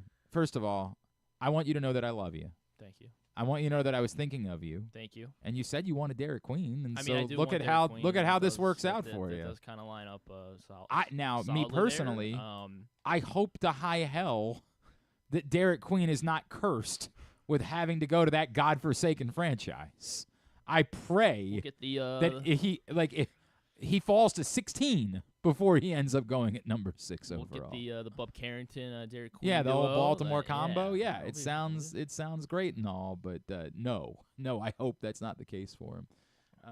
How you feeling? Not good. I mean, Flag. I think he's going to be pretty good at basketball. From what I can tell. Well, now that he's not going to be a wizard, there is a chance of that. As I've told you a million times, if he ended up being a wizard, he would not be good. I'm trying to think of what maybe my new team should be, just because the Wizards are never going to get out of this. Why would this rut, be the time that you're bailing? My God. Well, because now I know that they're not going to. There was never a hope for the Wizards. Pacers seem pretty fun. Maybe Tyrese Halliburton's nothing but likable. They stole our football team once. I know you're a young man, and that doesn't mean anything to you. Well, but they once stole our football team. There. Nuggets. Then is that okay? I have the John Elway thing. Like there is that, right? Like we do hate him. Keep going. I'll give you a reason to hate every team. I mean, the Thunder. I don't know. The Thunder. But that feels like too bandwagony at this point. Like that's does feel kind of bandwagony. Yeah. Does feel like that. But I'm trying to think of an actual reason to hate Oklahoma. And I don't want to pick another bad team. Obviously. I'm trying to think of Hollywood. Yeah, Hollywood Brown gave us the middle finger. He did. Yeah, right. He wanted out. He didn't want to be a Baltimore Raven. Life was so good with Kyler Murray in comparison to Lamar Jackson, right? Had to get out of here. I was gonna say Bucks, but they were probably gonna trade Giannis, so there's no fun in rooting for the Bucks right now. Right. You can join the misery of being a Sixers fan. Oh, no, God, that's all right. Wouldn't wish that I'm good upon there. anyone. Wouldn't wish anyone that upon Magic anyone. are kind of up and coming. The problem is their best player went to Duke, so You were about to be a Cooper Flag guy. Yeah, what the but hell I are can you look past talking that because about? he's generational. Also, their best player is not Paolo Banchero. Their best player is Franz Wagner. Oh yeah, I guess you're right. So, Yeah. But another Big Ten, rival. That's true. That's a good point. An actual conference rival. Yeah. Like Duke. That's a good point. I hadn't thought about that. I'm I'm pretty sure he played with Hunter Dickinson at some point. I hate that guy. I like LeBron. Can I be a Lakers fan? Or Why would you be a Lakers fan? Because I like LeBron. Are you gonna root for the Notre Dame? You gonna root for the Yankees too? I don't think You're gonna yeah, right. I know they're the second best team in the West, second best team in basketball, I guess, or the fourth best team in basketball. But I still don't think I can name anyone on the Rockets right now. So you can name guys on the Rockets. Stop. Sengun. Yeah, Alperen Sengun, Amin Thompson. That's right. Yeah, the Thompson. Yeah. Steven Adams is a Rocket. Of course, we knew that. Fred VanVleet is a Rocket. That's right. FVV. You can name lots of Rockets. Settle down over there. Isn't one of the Jalen? Isn't one of the Jalen's a Rocket too? I'm sure there's a Jalen. Yeah. Where's Jalen Green and where's Jalen Suggs? Jalen Green, yeah. Jalen Suggs is Orlando. Jalen right. Williams is Oklahoma City. Yes. Jalen Green is I believe Houston. Look at that. Look at that. Look at how many Rockets we know can NBA. Name. Yeah, over here. We should host Hanging on the Rim. What are we doing? I don't want to pick the Suns. But yeah, I wouldn't encourage that. Spurs, maybe. And plus, Corbin Burns is there. You got to think about Spurs, maybe. I mean, they got Spurs. Wemby. They do have Wemby, but that didn't really make them good. Yeah, well, because they lost Wemby then, after the All-Star break. So Rudy Gay once turned down Maryland, and ended up being his best years with the Spurs. So I think I have to hate them because of that. Yeah, so that's the way it's gonna go. Then Memphis. That's a real stretch, boy. Am I stretching? Memphis. Ja Morant. Memphis. Yeah, I mean, Ja Morant's a psychopath, but there actually He's is good at basketball. There though. is good argument for rooting for Memphis, right? Like Santi Aldama's there. There you go. Yeah, Cam Spencer's there. Yeah. That might be the one. You might have finally stumbled into your team. Okay. It might have to be I'm Memphis. a Memphis Grizzlies fan. Congratulations, buddy. I love all of our, We're walking all in our Memphis. legends. Marcus Gasol. Sing "Walking in Memphis" right Zach, now. Do Zach it. Randolph. Do it. How's it start? Put on my blue suede shoes and I boarded the plane. Touchdown in the land of the Sing some 3-6 Mafia. Pick your favorite 3-6 Mafia song. Tied out here for a pin. Sure, that one. I'm over here trying. I'm trying. 3-6 I'm trying to make you a Grizzlies fan. Then I'm Do they walking in Memphis. Walking in Memphis. Was walking with my feet 10 feet off. Walking in Memphis. But do I really feel the way I feel? Nah, yeah, all right. We'll work on that. It's again. better than your Brenda and Eddie. I'll give you that much. It's better than that. This is starting to get very nasty. Oh, how much is Good. left? He's almost done. Oh, he still has a whole half he's of a got a whole half sandwich. sandwich left? All right. Oh. You guys have missed the burps. Oh, Well, well, why do- wouldn't you I do know it you in the gotta- you microphone? interrupt us for that, This Joe. is why you're not a broadcaster. When you got to burp, you burp into the microphone like Chris Berman would. Nah, we're good on that. No. Really starting to, I don't think he ever did that. If he was a real broadcaster, he would. 50 years at ESPN, hasn't burped into the microphone once. The hell are we doing? Oh, we didn't even talk about the other big story from the NBA last night before we moved to the NHL and your sadness there. That we had a hard launch. Cardi B and Stephon Diggs, baby. Oh, I guess so, yeah. Are you not familiar with that? I mean, I do remember seeing that now. Cardi B and Stephon Diggs sitting courtside at the Knicks game, kissing on each other. Look at Stephon Diggs, Good for man. Stephon Diggs. Look at him. Does he right? have a team yet? He's a Patriot. Yeah, he's a Patriot. Yeah, you're right. Okay. When I think of Stephon Diggs and women, do you remember that video a couple years ago when they were like, "Who would you not let your sister date?" And everybody on the team said, Yes. they Oh, would I not don't let remember that. Stephon Everybody, Diggs. they did the Vikings Yeah. team did one. They were like, It was hilarious. Which teammate would you not let your sister date? Everyone said Diggs. Every Well, to my single one knowledge, said Diggs. none of their sisters are Cardi B, so we're good here. We don't Sure. have to worry about that. Also, isn't Cardi B someone who is like admitted to like date raping men when she was a stripper? Like not raping, but yeah. I mean, I yeah, take but that. she played That it wasn't off. the fun. She played that it off. she took advantage, like drugged men and stole money from them. So don't we know Cardi B's not really a Good person. good Let's person? put it that way, yeah. Wasn't that part of the story? Yeah, but I think she's a good mom, right? You know? I'm not saying she's a bad mom. Just saying that maybe if the worry is that Stephon Diggs, maybe You're this in over is, his head. Is that I'm going to choose not to comment. Should we call on any of Stephon and this. see? I'm make gonna sure take he's that. okay. Hey, I hit Stephon Diggs is a former guest here on GCR. That is a good point. That was what about Timothy Chalamet and Kylie Jenner? yeah, but they've been together. That's not new. They're kind of boring at this point, if I'm being honest with you. Plus, we pretended like he was a good musical guest on SNL when he sucked. He was terrible. The Bob Dylan movie was not good. They're saying he's better host than Walton Goggins. I guess. Well, the episode might have been better. Walton Goggins is great. The problem is they wrote crap for him. The Timothy Chalamet thing is that everybody look. Did he do a decent acting job? I guess I don't know. Like it was fine. Man, this guy, the one guy trying to hate on Timothy Chalamet here. I have no beef with Timothy Chalamet in general. Because you're not a Dune fan. I will tell you. Max Weiss, who's wonderful, right? Like Max Weiss is the editor of Baltimore Magazine. She's a legendary media figure in town. I love Max. Max one day, it's the most bizarre thing I've ever seen in my life. Posted something either on Twitter or Facebook that was like, "How do men deal with Timothy Chalamet's beauty?" Like the first 10 comments back were embrace it. "Have literally never thought about it." Like what? What are you talking about? In what world is that something we consider? Nah, I think ever? about it all the time. Oh, you do? Yeah. Something. Most of us think about the Roman Empire. You're over there thinking about Timothy Chalamet's beauty on most days. Like, Timothy Chalamet is fine. I would say I'm professionally indifferent. We wildly overhyped the Bob Dylan movie. Them trying to make the Newport thing like some big existential crisis moment when literally other people had played an electric guitar that weekend at the same festival. And it wasn't like Bob Dylan playing guitar was some seminal moment. Oh, so you hate Bob Dylan? No, I don't hate Bob Dylan. I hate This that isn't movie. about Timothy Chalamet. It's I about hate Bob Dylan. the movie. Basically reminds you Bob Dylan's an asshole. Like that's basically what the movie is. Bob Dylan's a bad guy? Hey, but at least he brought. He's gonna play louder. At least he brought the electric guitar to the Newport Folk Festival, which he didn't even do. Nor was it some seminal moment. It's a movie, all right? God. Suspension of disbelief. It's like making Scott Hatterberg the story of the Moneyball Athletics. Well, he was. No, He turned them not around. remotely. He hit that home run. Yeah, thank you.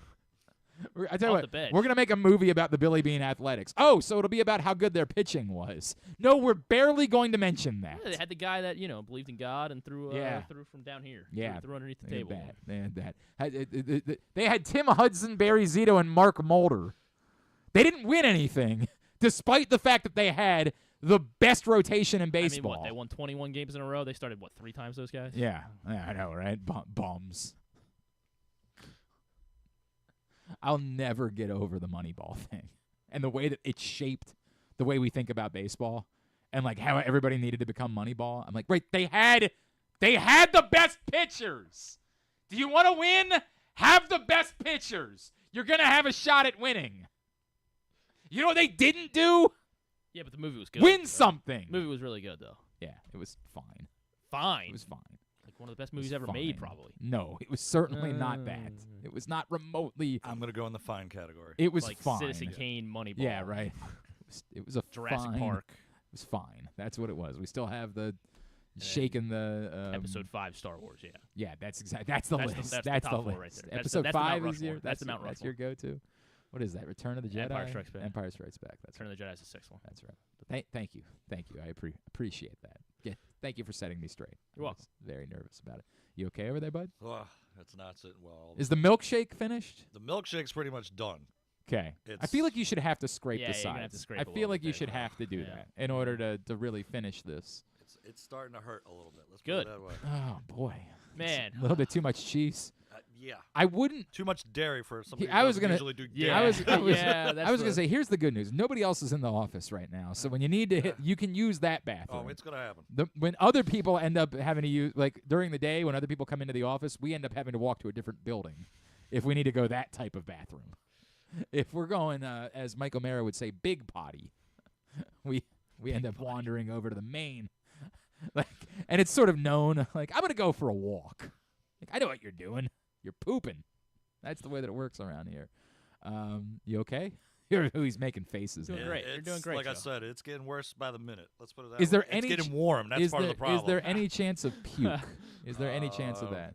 I have kind of a couple times. Ooh. That has definitely happened. Ooh. I don't know if that one's going to go down. Ooh, I like that. That would be good news. Oh, it's a struggle to the finish line.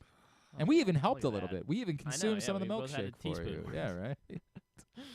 Oh God. This is Oh God. Oh yeah. The Yeah. bites are bites are getting. getting They're small. getting smaller. Yeah. I The can bites see- are I can see definitely that getting the eyes smaller. are starting to lose life as well here. Yeah. Right. Oh man. Do we have This any? is what I envision it being the whole time, Yeah. not Do, just the very end. do we have an EMT? No. Okay. Don't ask. Oh. Okay. Hey, can I gotta get do you for to? these days. Can I get you to sign something really quickly? Releasing us from indemnification. So I state your name. Joe Serpico. You got to say I, Joe Serpico, I, Joe Serpico.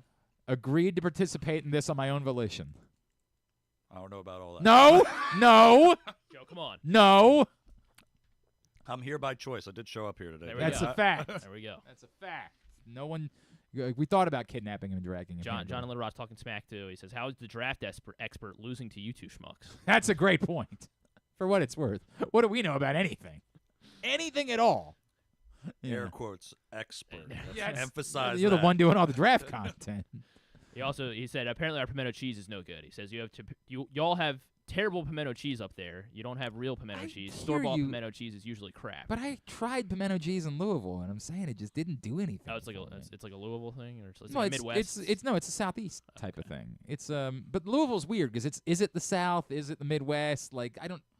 It's sort of all of the above, right? Like it's technically in the SEC footprint, but like so is everything else at this He point. says he'll spread it on celery, crackers, and then he likes it on a burger too. Yeah, I mean, I've heard of all that. yeah. On a I haven't heard of burger. it mixed in with ice cream and So you can whatever use it the instead hell of, like, Miami hummus. baseball did. Okay. Yeah, you could use it instead of it's a spread. It's a that's really what pimento cheese is. The thought of a pimento cheese sandwich has never done anything for me. No. All right. The other sad news for Griffin last night and all the Yeah. hardcore DC Hey, guys. sorry, Just we'll tough win three night in a- for we're all gonna of win 3 in a DC. row. That's the Yeah, plan. That's Yeah, easy. No, nobody's better with their backs against the wall than the Washington Capitals. Although when they won Exactly. the Stanley Cup, weren't they down in one of those series? I don't know. I'm not going to pretend to know a lick about the Washington Capitals. I don't know, and I never will. But I feel like I saw that somewhere on Twitter that the year they won the Cup, they had problems in one of those series as well. So I thought you were the hardcore fan. I am, yeah. I thought you were the guy that just trying to remember. That's all, you know. It sounds like you have no idea. That's what it sounds. They were down. They fell behind 2-0 to the Columbus in the. Then they won 4 in a row in the first round. And then they were pretty good the second round. Then they lost. Okay, so they won the first 2 against Tampa. Then they lost 3 in a row. And then they won the final 2 games. Won games 6 and 7. What's the problem? Did they have like a 5-minute power play last night? Carolina's just better. Okay, well that seems. They had a 5-on-3. They scored immediately. Ovi scored right away. That brought it to 3-2, and it was right. But didn't they have early in the game a 5-minute power play? We were doing trivia last night, so I was not. They may have. To be fair, the second period was the one I actually watched more of the Capitals because it was on in the bar than I would have watched at home. I wasn't watching it, but I happened to see it across the screen, and I looked up and I said, "Does that say there's 4 minutes in the power play?" It seemed like that was the case. Was that the third period? No, it would have been earlier than that. It would have been in the first or second period. I don't know. The second period is when they had that little scuffle, I guess. So maybe it was towards the end of the second. Could period. not possibly tell you, Griffin. I don't know. The third period is when I locked in. You're supposed to be the guy here. And you're Mr. Capital. They call you the capital of hockey. They're just not. They're not playing good defense, and they're getting completely destroyed in the shooting department. Like Carolina just is dominating possession. They're dominating offensive zone time, and they got Logan Thompson on his heels the whole time. So he's going to give up goals, and that's what's happened. And all right, it hasn't. So how does that? They're just going to have to get lucky. It seems like. How does that change? Well, like they did in Game 2, they just kind of put their foot on the gas right out of the gate, and if they can kind of try to set the tone early on, that would obviously be favorable. Can I tell you what my favorite analysis was when I was the post game show host for the they set like a record for like blocked shots the other night because Carolina just continues to pepper the net. He can't. Oh God. Nice. Oh yeah, that's the good stuff right there. Good now it's warm. When I was working for the then Phoenix, then turned Arizona Coyotes, and I had never done hockey before. Like I had no experience whatsoever. But they said you're doing post game tonight. The first 5 people that called the show, like I asked, you stole their. I asked Sam Rosen's son, whose name now is Matt Rosen. Josh Rosen. No, Matt Rosen, who I had filled. Yeah, I don't know. It didn't. His business degree. We learned what Josh Rosen was up to. His business degree. They did that. They put that graphic up of all the quarterbacks from that round. Multiple all-time MVP, about to be MVP. Yeah. Started and won playoff games. Yep, getting his business degree. That's where Josh Rosen was. No, Matt Rosen, who I was filling in for, who normally did post game. I asked Matt, I'm like, hey, I've never really done this before. Like, what am I doing here? And he was like, this will be easy. Come on, just recap what happened. Then go to the phones. It'll be the same 5 people that call. And then once you run out of phones, go over the stats. And then by that time, you should have Gretzky audio. Just play the Gretzky audio. And then before you know it, the show, you do a scoreboard of all the games around the NHL, and it's basically over. And I was like, all right, fine. So the first 5 people that called, I'm like, all right, let's go out to Queen Creek. And here's Queen Creek. Jeff. It's a city in Phoenix. Jeff, what you got? And I swear to God, like all 5 of the callers were like, they just don't get enough pucks on net. Like they just got to get more pucks on net, and I swear to God, that was what it's a solid strategy. I would come back from break later in the show, like really the issue tonight for the Coyotes was getting pucks on net. Like I got to tell you, you can't win if you don't get enough pucks on net. And I the next 3 times that I filled in, I think I said the exact same thing because it was all I had. Hey, the trouble for the Coyotes tonight, just not enough pucks on net, right? And like it's just sometimes it's that simple hockey, right? Like it's just that simple of a game. You can't win if you're not getting pucks on net. That was my. That's essentially what has been happening. Is that the Carolina outshot them 37-21 last night. Obviously on Saturday night when they lost 4-0. I don't know if they registered a shot in the game.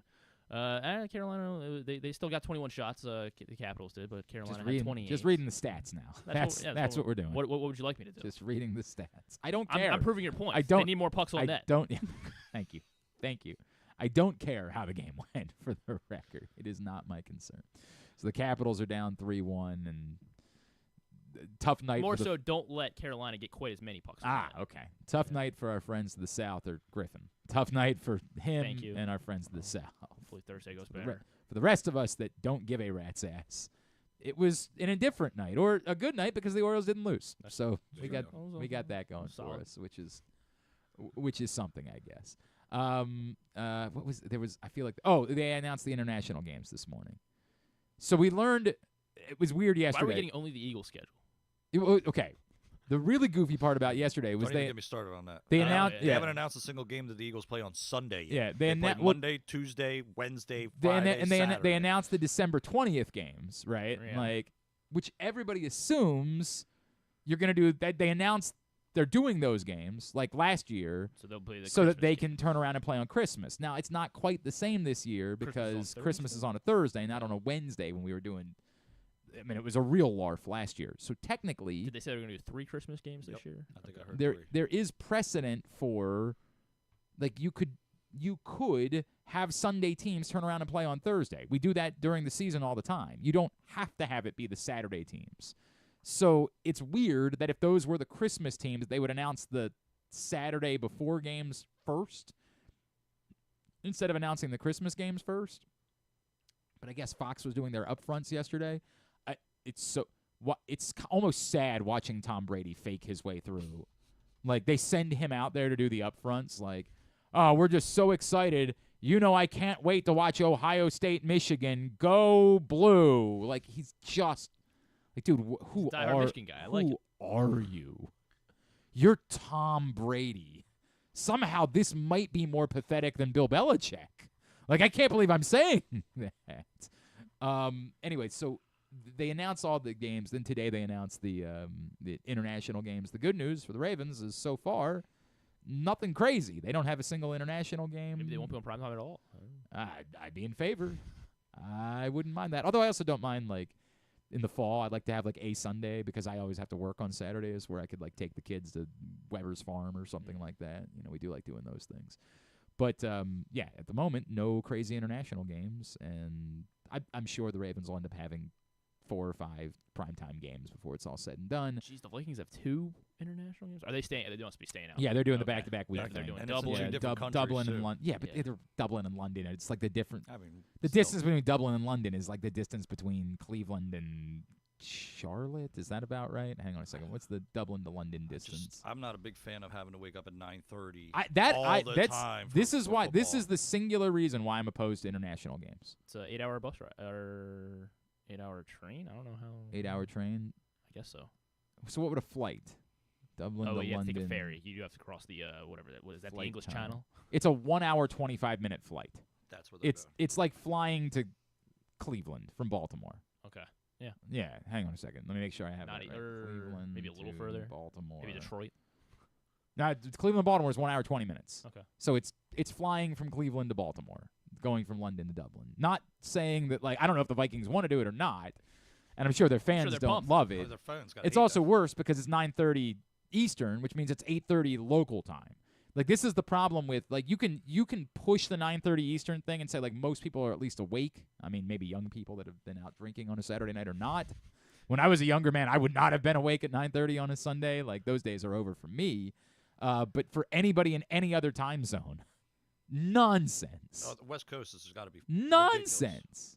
Ridiculous. It's 6:30 start time. An NFL game at 6:30 in the morning, utter and complete nonsense. There's no getting around that. And it's not like doing the baseball bit where you're like, oh, look, there's 162 baseball games. There's only 17 of these. And you're just punting one of them? It's stupid. So, yeah, that's my biggest issue with like, I understand the NFL is just trying to create more windows for exclusivity and not trying to cannibalize themselves. But as I've said all along, just stagger the start times for the games. I brought it up a billion times.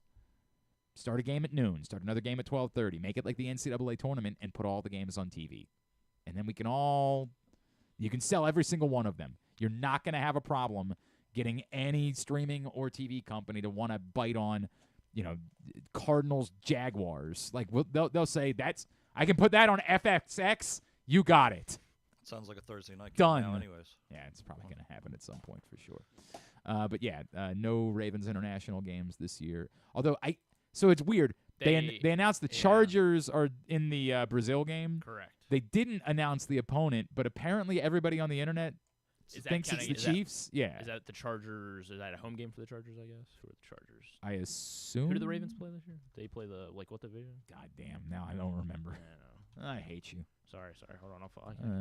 The Ravens play the. It's not them. Okay, like they don't play the Chargers this year? Or? No, they don't play the Chargers. Oh, okay. All right. It's not them, but like it's weird because like, the NFL didn't announce the Chiefs, but everyone on Twitter was saying it's the Chiefs, and I'm like, what? Well, Twitter knows. I guess it's very weird. Twitter's smart, you know. But Ask Grok. It's not the Ravens. You good? We're getting there. Still have like a I got that third little, of. I got that little bit of a sandwich left. And then you got to scrape the sides of the. And it's not going down as easy. You'll have a minute here because when we come back in, we're going to talk some lacrosse with Patrick Stevens. So you'll have a minute here to pause. Do you need a water? Oh, you have a water. I have water. That's almost gone. Oh God. Need a bathroom visit?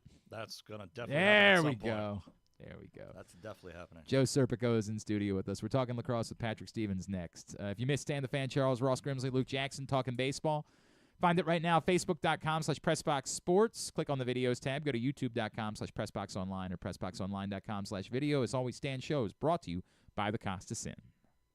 Something big is coming to Maryland, but it's more than what you think. Because this year, it's more than a race. It's the Preakness Festival 150. And if there's one event you don't want to miss, it's the Magic of Maryland music celebration with DJ D-Nice, Club Quarantine 5 Live, BSO alongside conductor Igmar Thomas, special performances by Deborah Cox, Jadakiss, Too Short, and more. Tickets are limited. Find them and see all other events free and ticketed at PreaknessFestival.com. What makes the Costas Inn so special? This is Stan the Fan telling you that it's the people that work for you, cooking and serving. But that menu is also special with a capital S. Soups, salads, the raw bar, pasta dishes, seafood specialties, and entrees like the Costas combos, steaks, chops, ribs, amazingly delicious meatloaf, and all manner of delicious spilling sandwiches, including pit beef and turkey and subs. Of course, the steamed crabs are as good as you can get anywhere, and they serve them 12 months a year. The crab cakes are out of this world. Costas is open 7 days a week for lunch and dinner at 4100 North Point Boulevard, and coming soon, very soon, Costas in Timonium at the OTB Parlor at Timonium Racecourse. We'll get you the opening date real soon. Make the most out of every day in your Toyota RAV4. Available in hybrid or gas-only models. A RAV4 can get you where you want to go in style. Check out buyatoyota.com for deals on new RAV4s from your local Toyota dealer today. The latest edition of Press Box is available now, and on the cover, Luke Jackson looks at the long road back from Tommy John surgery for Orioles closer Felix Bautista, as well as Kyle Bradish and Tyler Wells. Also inside, we learn more about new Maryland basketball coach Buzz Williams from the players who have played for him at other stops. Plus, evaluators around baseball chime in on Orioles' top prospect Samuel Basayo. Press Box is available for free at over 500 locations throughout the region, including 60 Royal Farm stores. Or you can read the entire issue online at PressBoxOnline.com, where you can also find great betting advice and the best daily coverage of the Orioles, Ravens, and Terps. Need a trophy or award that's as unique as the achievement? Look no further than Crown Trophy. With locations in Owings Mills and Gaithersburg, they specialize in custom trophies, plaques, and medals for any occasion. From sports and academic awards to employee recognition and corporate gifts, visit crowntrophy.com today and let them help you create a lasting memory for your school, team, or business. Crown Trophy is a proud supporter of the Maryland Public Secondary Schools Athletic Association. crowntrophy.com. One of the things that's definitely wrong with this country is that this dude still has a job somehow, some way. Glenn Clark. All right, back in here on GCR. Hey, again, if you don't have plans yet for Saturday, come watch the Preakness at Sports and Social inside Live Casino and Hotel. That's where we'll be hanging out, watching the race with you. We're going to have some great giveaways, doing a best dressed, best hat, the whole 9 yards. So come hang out with us Saturday. Sports and Social, Live Casino and Hotel for the second leg of the Triple Crown, of course, where there's not going to be a Triple Crown. It's just what it is. I saw the post-position draw. It's just like the life is just completely sucked out of it. I hate that's where we are, but like I can't pretend like it's not where we are. It's just kind of. Which Baffert horse is going? Rodriguez, right? No, Rodriguez I think is the one that's not going. Oh, okay. I thought he was the one that scratched 2 weeks ago, and then yeah, or but the they Derby. wanted to run him for the Preakness, but he's not running. Oh, okay. Just tell me who Baffert's guy is. That's the my horse. favorite. The favorite is Journalism, of course, who is the runner-up in the Kentucky Derby. Sandman, who did run in the Derby, right? Right, Sandman ran in the Derby. Yeah, there's like three. 20 of them. There's three that are running in the Preakness that ran in the Derby. Ah, damn it. Sorry, everybody. We should probably goal oriented. That's the one. That's Baffert's. Yeah, that's Baffert's. But who's I'll the other take it. one? It's Sandman and somebody else that ran in the Derby. Oh, this is gonna drive me nuts. Oh, whatever. I don't have time for this right now. We'll talk about it in a minute. Anyway, come watch. The point is to come watch the race with us at Sports and Social, and we'll do the same thing that we did for the Derby, where you pick the winner ahead of time. You could get great prizes. Explaining all that. Come hang out with us starting at 5:30 on Saturday for our Preakness party at Sports and Social inside Live Casino and Hotel Maryland. Joe? Almost there. Struggling. Big time. Big time. It's warm and it is disgusting now. So, like I said before, we are doing you're sucking it down with you water. Kind of did this yourself. I was so worried that this was the way that this was going to start. Like he was enjoying it too much. So yes. This is good news. Yeah. Before it was okay. This was is bearable. good news that it has worked out this way. Warm and curdling, and God knows what else is doing in there. It's a bathroom break will be needed soon. Ah, yes. So Joe Serpico in studio with us after he lost the draft. He is consuming. And it was enjoying for some time his Pimento Cheese Milkshake, and is no longer, has now gone the opposite way, where he is no longer enjoying it. And so he is suffering and struggling to the finish line. Emphasis on struggling. You only have one real bite of sandwich left, and then it's just the last little part there of scraping milkshake off the sides of the... I don't think you realize how hard it's getting on that last bite. The hand blender. This bread is also starting to get rock hard, too. Ah, yeah. That's when you know it's good. That's the most exciting part of the entire thing. Okay? Keep looking at you hoping. We'll live. I just keep hoping. You speak of the Nathan's Famous Hot Dog Contest. I keep hoping for a reversal. I'm looking to see if we're going right at you, buddy. If we're going to experience a reversal this morning. I'm not sure. Yeah? You think you're going to make it? Barely. Appreciate Joe being here. Appreciate him doing that. Tony. Oh, yeah. Tony says, do you think the fact that Cody Ashe, thank you, Tony. Think the fact that Cody Ashe spoke to the media on Sunday means the Orioles aren't nearly as close to firing a hitting coach as we all thought they might be? Yeah, he brings up Griffin's idea of hiring Matt Holliday as the hitting coach. Look, that's just not happening. It's just not. Even if they fire a hitting coach, they're not hiring Matt Holliday. It's not happening. Stop. And it can't happen. You can't do that. You can bring in Matt Holliday as a consultant. That is an option. You know who I found out this week? I was poking around about this with some Orioles people. I did not know this. Do you know who works for the Orioles as a consultant this year? And maybe this was news that we just all forgot.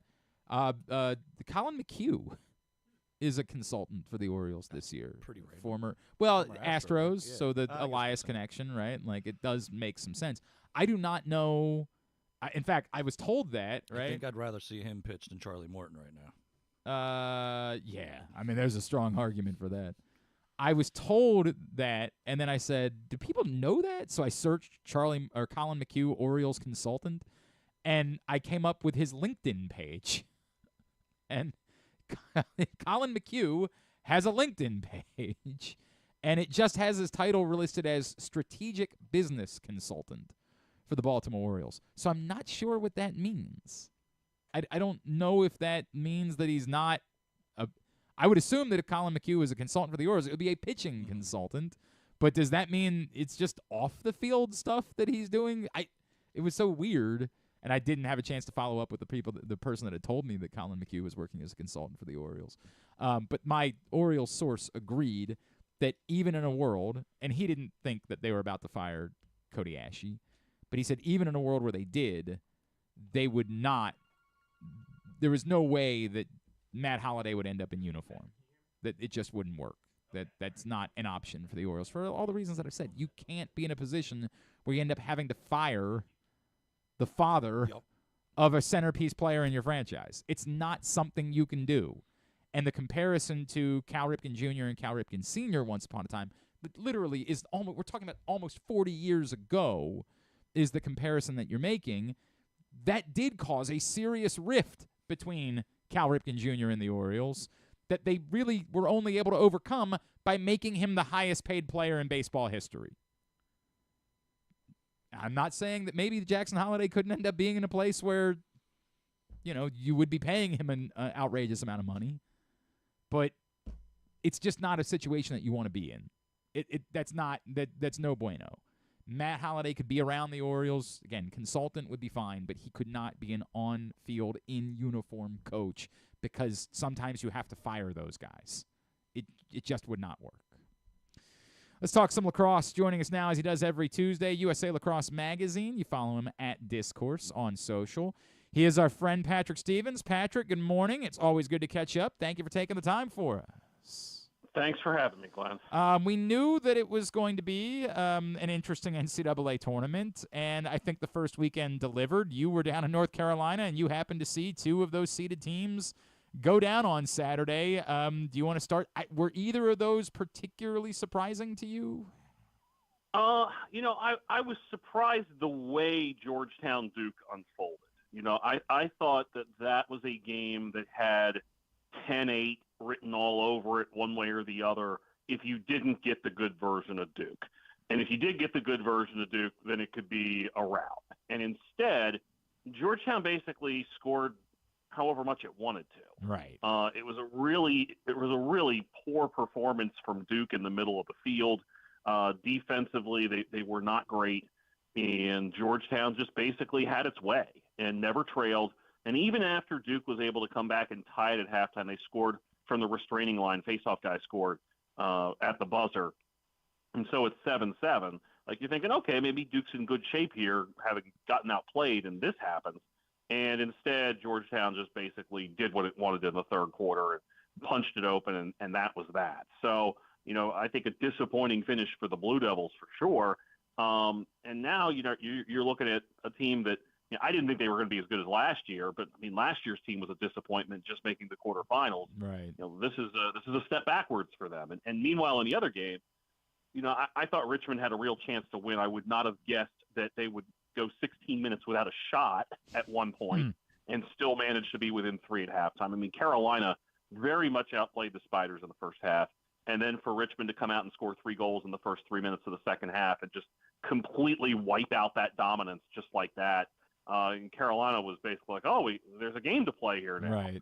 And so, Richmond, a really good team, gets that breakthrough victory, first NCAA tournament triumph in program history. As far as so we all expected going into the weekend that Ohio State and Notre Dame was going to be the game of the weekend, and boy, were we wrong. Obviously no surprise that Notre Dame was able to beat Ohio State, but I would imagine the way that they just dismantled them, that was surprising to me. Yeah, and I think, too, remember, Ohio State was up 3-1 in that game. Right. So, that 15-6 almost looks worse considering that Notre Dame really didn't get going until about 20 minutes in. But, I think some of that is you had a Notre Dame team that was not thrilled. You had a Notre Dame team that was a bit more rested. Ohio State had just played twice the previous weekend. Notre Dame had gone one and done in the ACC tournament. And let's face it, you could have made a pretty compelling case for Notre Dame to be that 8th seed rather than North Carolina. Sure. And so the number 4 seed getting the 8th or 9th best team in the field, kind of goes to show you one of the obvious downsides of the way the NCAA administers this championship. Yeah. So, I think ultimately, and we talked about it last week, it would have been more fair just to simply have Notre Dame go to Penn State rather than go to Ohio State. Instead, they get Penn State this weekend. And by the way, it should be noted that those opening round games are kind of separate from the first round games. Like Air Force didn't fly back to right. Colorado They stayed on the Springs. East Coast. Yeah. They spent an extra day in Pittsburgh and then bust down. So nobody was flying Wednesday onward for the first round of this tournament. So I think it's possible that the NCAA, and I don't blame the committee for this so much as just the NCAA guidelines and whatnot, could have gotten away with maybe a little extra competitive integrity there, and had Notre Dame heading elsewhere. Yeah, no, that makes all the sense in the world. Two other thoughts in the first round before we get to the quarterfinals. The game of the weekend, the Harvard-Syracuse. Harvard with a big lead late, Syracuse an inspiring comeback, and then unbelievable late drama in that game. Like very much worth spending time with that game. Ultimately, Syracuse survives and I think remains a threat moving forward. Yeah, I mean, that felt like old Syracuse, right? Where no lead is safe and all that. Now, old Syracuse probably doesn't get down by 6 at home in the first round either. But so much of that comes down to the combination of the faceoffs. John Mullen, 24 of 28. I think he was 16 of 17 or 15 of 16 in the second half. And then the non-releasable cross-check, the penalty where Syracuse was able to score 3 goals a man up in a minute. And that really, I think, flipped that game entirely there. So I think some of this is, as you look at Harvard, the struggle on faceoffs, and Mullen's one of the best in the business. So that's one of the things that goes into that game. But also, Syracuse, given where it's been as a program, it's now 12 years removed from making its last Final Four. It's felt like this season has just been one where just get back to the quarterfinals, which is where last year ended. And this is kind of where you start judging them. And so, I almost expect now, they've won 3 in a row now, winning the 2 games of the ACC tournament. Now this is the week where Syracuse gets to prove, whether it's back or not. Everybody's been dreaming of Syracuse being back and Hopkins as well in that mix. But this is Syracuse's chance to bust through. But it obviously took quite the comeback to be able to erase that deficit and respond after Harvard scored that goal in the closing seconds of regulation to send it into overtime. Of course, Maryland held their own against Air Force the way that you would expect them to. I'm sure you very much enjoyed the shot clock problems they had in that game. I imagine you weren't making any comments at all whatsoever up in the booth, and you were just saying, "Hey, let's all be patient, guys." I imagine that was the case. Well, I will tell you, this is something I didn't realize. The University of Maryland, the cable system on campus, even though there is a arena on campus named for a cable company, does not have ESPNU. Okay. So there was no way to turn on a TV and get an update that way. There's a bunch of TVs there, but they were basically so you guys showing, didn't know what was going on. Yeah, you're trying to figure it out, and I got the sense as I was, kind of looking down there and looking at the refs, it seemed like it was some kind of clock issue, but I didn't know what exactly it was. It took until basically they had restarted before everybody was aware that it was a shot clock. Yeah. So so that's a little bit of inside baseball there for you. But yeah, I think more than anything that was a game to get through. For everybody involved, and I think Maryland. What I wrote Sunday afternoon was, you have all these games in the past where, John Tillman's drawing on, well, they almost lost to Robert Morris, and they got a scare from Bryant after these teams coming out of play-in games. Nobody is ever going to mention this game ever again. Nope. Just a game that happened and nothing more than that. I mean, maybe it gets mentioned in the context of Eric Spanos scoring 6 goals in an NCAA tournament game, which only 2 other Terps have ever done. But beyond that, this is one of those games that you're not going to remember very many details of. And frankly, the shot clock issue probably is the most memorable thing that comes out of it, perhaps other than the 6 goals from Spanos. Patrick Stevens with us here on GCR. Let's dive into the quarterfinals. We'll begin on Saturday up on Long Island. Cornell, Richmond, Princeton, Syracuse. Can Richmond pull it off again against the best team in the tournament? And then Princeton, Syracuse seems like it should be a classic. Well, Richmond played Cornell to a 1-goal game earlier this season. Yep. So, I mean, I don't see any reason why a team that's done that once can't do it again. Now, I suspect that, they have to travel a little bit. That game was in Richmond, yada, yada, yada. Cornell with a lot to play for. And Richmond, frankly, this winning a game in the tournament, that was the big thing that they had circled, because that was the program that arguably the best in the country that hadn't won an NCAA tournament game. You know, this could be a classic just happy to be there situation, but I do think that they're really, really solid all around. But they don't have a superstar necessarily on offense, but the defense is really, really sound. I think they keep it interesting for a bit, but I also think Cornell, with as good as it is on offense, is probably going to be better equipped to deal with the Spiders than the first time around. I think Cornell gets through, but I do expect that to be a competitive game. And then, I mean, Princeton-Syracuse should be everything that you ask for in a quarterfinal.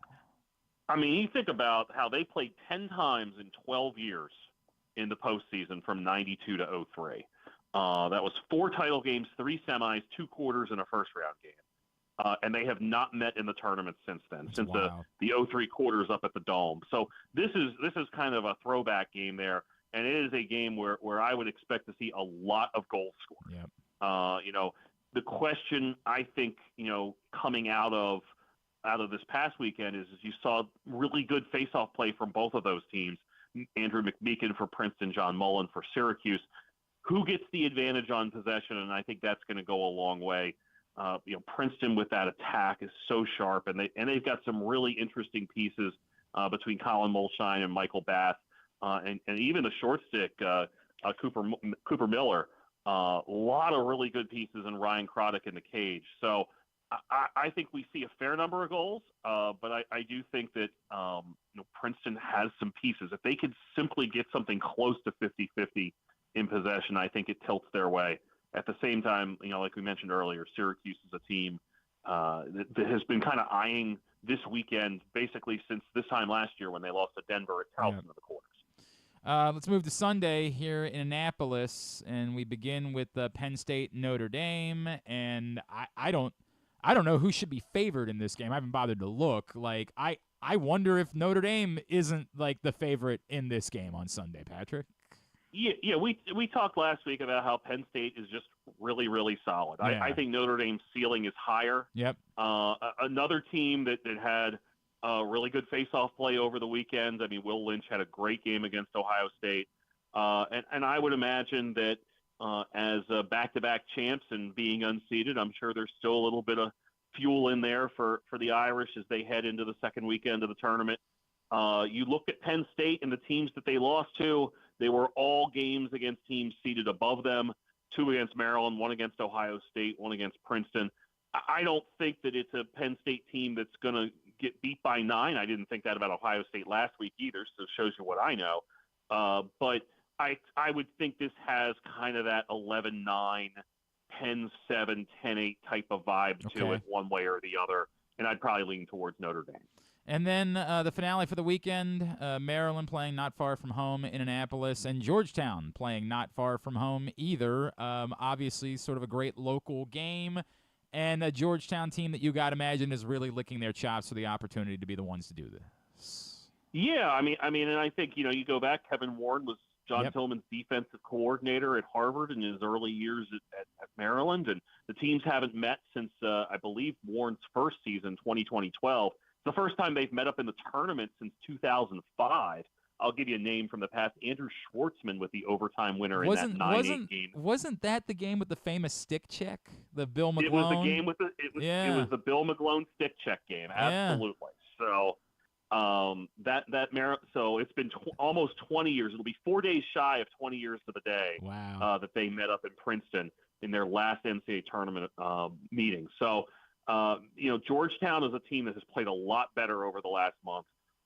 And between Aiden Carroll, who had 8 goals in the Big East final and 6 against Duke, and 6 in a row, in fact, 6 consecutive team goals. There were a couple Duke goals interspersed in there. But you know, he's playing really well. Fulton Bayman, the Notre Dame grad transfer, had another fine day. And they got sort of a surprise hat trick from a second-line midfielder in Patrick Krogan, who his first hat trick in more than 2 years. So, you know, Georgetown's offense has come alive at the right time. You know, Maryland was, you know, frankly able to get through without doing anything particularly fancy. I don't think that they had any injuries coming out of that. Certainly didn't have to play anybody the full time. I mean, Logan McNaney was out with 10 minutes or so to go in the game, and the fourth quarter was basically reserved. So it'll be a relatively rested Maryland team. I can see this thing probably tilting Maryland's way simply because they've been better over the course of the season. They've played so many of the teams that are left in this field. Yeah. So like the Terps in this one. That's the weekend. Again, those two games on Sunday in Annapolis starting at noon if you don't have plans. A nice, really a heck of a couple of matchups down in Annapolis for you to check out. Take the kids. All right, let's play the game. And, of course, we said this last week. The rest of this season, we are just getting through some of the names that are left on the list for the old qualifications, and I'm changing the qualifications. So these are exhibitions. These do not count on Patrick Stevens' permanent record. However, I actually think you're going to do okay this week with these three names. So the first one, admittedly, I did not remember there being a fourth team for because it was the beginning of his career. World Series champion in '83, 4 total teams for Gary Renicky. Oh, gosh. Yeah, I don't know if I'm going to do well on this. All right. I thought this was going to be one that you're going to do okay on. Now I feel bad. I thought this one was going to be one that you were going to... Well, I mean, I let's see. Yeah, this is. Was he an Angel? No. All right, we can just skip it. We can just skip I think it's time to skip this. We can skip it. All right, this one I'm confident in. This one was the one that I thought was going to go well. I can't believe that I had never done it, and I'm wondering if it's because I do get worried when guys have similar names to other people. But this player was a 3-time All-Star, and I didn't remember was once the MVP of the NLCS 4 teams for Daniel Murphy. Daniel Murphy was a Met. Yes. And a National. Yes. And he was a Colorado Rocky. He was for 2 years, and he finished. And he was a trade acquisition of the Cubs, I believe. There you go, 4 for 4 on Daniel Murphy. And then the last one, again, I'll give you the option or not. Kind of fits the bill for the first one as well, but he was an All-Star once. 6 teams, my bad, for Brad Brock. Brad Brock. Oh, gosh. Yeah. This is why these don't count on the permanent record. Yeah, it was funny. I was obviously the Orioles. Was he in Texas? No, he was never in Texas. Was he in Atlanta? He was in He Atlanta. an Angel? Yes, he got Atlanta. Are we wasting our time here with this? Are you going to both locations this weekend? Yes, I am. Both spots. USA Lacrosse Magazine Discourse D1 S Course on Twitter and on Blue Sky. Make sure you're following there. Patrick, we will talk to you next Tuesday. Look forward to previewing the Final Four. Thank you for taking the time for us. Take care. It's Patrick Stevens with us here on GCR. Told you, we are scraping the bottom of the barrel. You want to guess Brad Brock? You want to guess some teams? So Orioles? Yes. He said Atlanta. It wasn't Atlanta. It is Atlanta. Oh, it is Atlanta. Yes, okay, Atlanta. Sorry. Yeah. Atlanta. I knew that. Yeah. Orioles, Braves. Uh-huh. Was he a Yankee? Never a Yankee. But 6 teams for Brad Brock? 6 teams. Holy cow. Texas. He guessed Texas, no. Why do I feel like he was a national? He was never a national. Never a national. Padres for 3 years before joining the Orioles. That was the one, yeah. Yeah. I only remembered one other stop on this list. Hold on. I know it. San Francisco. No. He was a Met. Milwaukee. He was a Met for 2 years. That's why I said Met. Yeah, that's right. That's exactly what you said. Met. Met. And briefly a Cub as well for Brad Brock. Briefly a Cub as well. Yeah. Well, all right. By the way, Gary Renicky, I actually Orioles? got 3. Yes, correct. Yankees? I don't know. I don't think I know any Renickies. I mean, you sure? Yankees is one of them? You sure? Yeah. Yankees, yes. In 1986, he was a Yankee. Athletics. No. Darn. I also remember the Braves for Gary Renicky. That's where he finished his career. I had no recollection that he began his career as a Montreal Expo. I had no idea that he had done that. Those are the others. For Gary Renicky. Are you going to scrape or not? Come on, man. That's part of the. Yeah, we need a money shot. You did the final bite while we weren't able to make a production out of it, so we need a final money shot here. Not good. That last. Come on. Good job. Hey, Joe, we're all proud of you. Yeah. You're a man of your word, man of conviction. You came in here. This you consumed. Is real bad now that it's extra warm. Ugh. Last bite for Joe Serpico. I'm out of water too. Yeah, there it is. Just a delicious. Oh, was really hopeful. That would have been great news for us. Yeah, just right on our little audio splitter as well. Yeah, right. That would have been great. Time for our podcast later. Been perfect. You gonna be all right? I'll survive. You sure? We'll see. You guys might get an update in about 2 hours from now. Yeah. You need an Uber home. You need to just pass out on that. Still gotta go to work. You can pass out on that couch for a little while if you need to. That's what I do after drinking shows.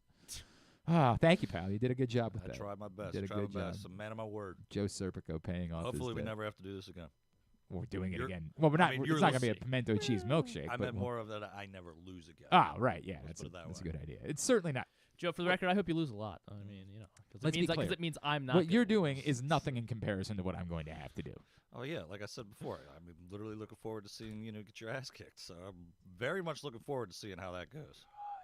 Are you allowed to wear like a pad for that or anything, or I don't you know just take it straight up? I don't know what the rules are. We didn't really talk about that.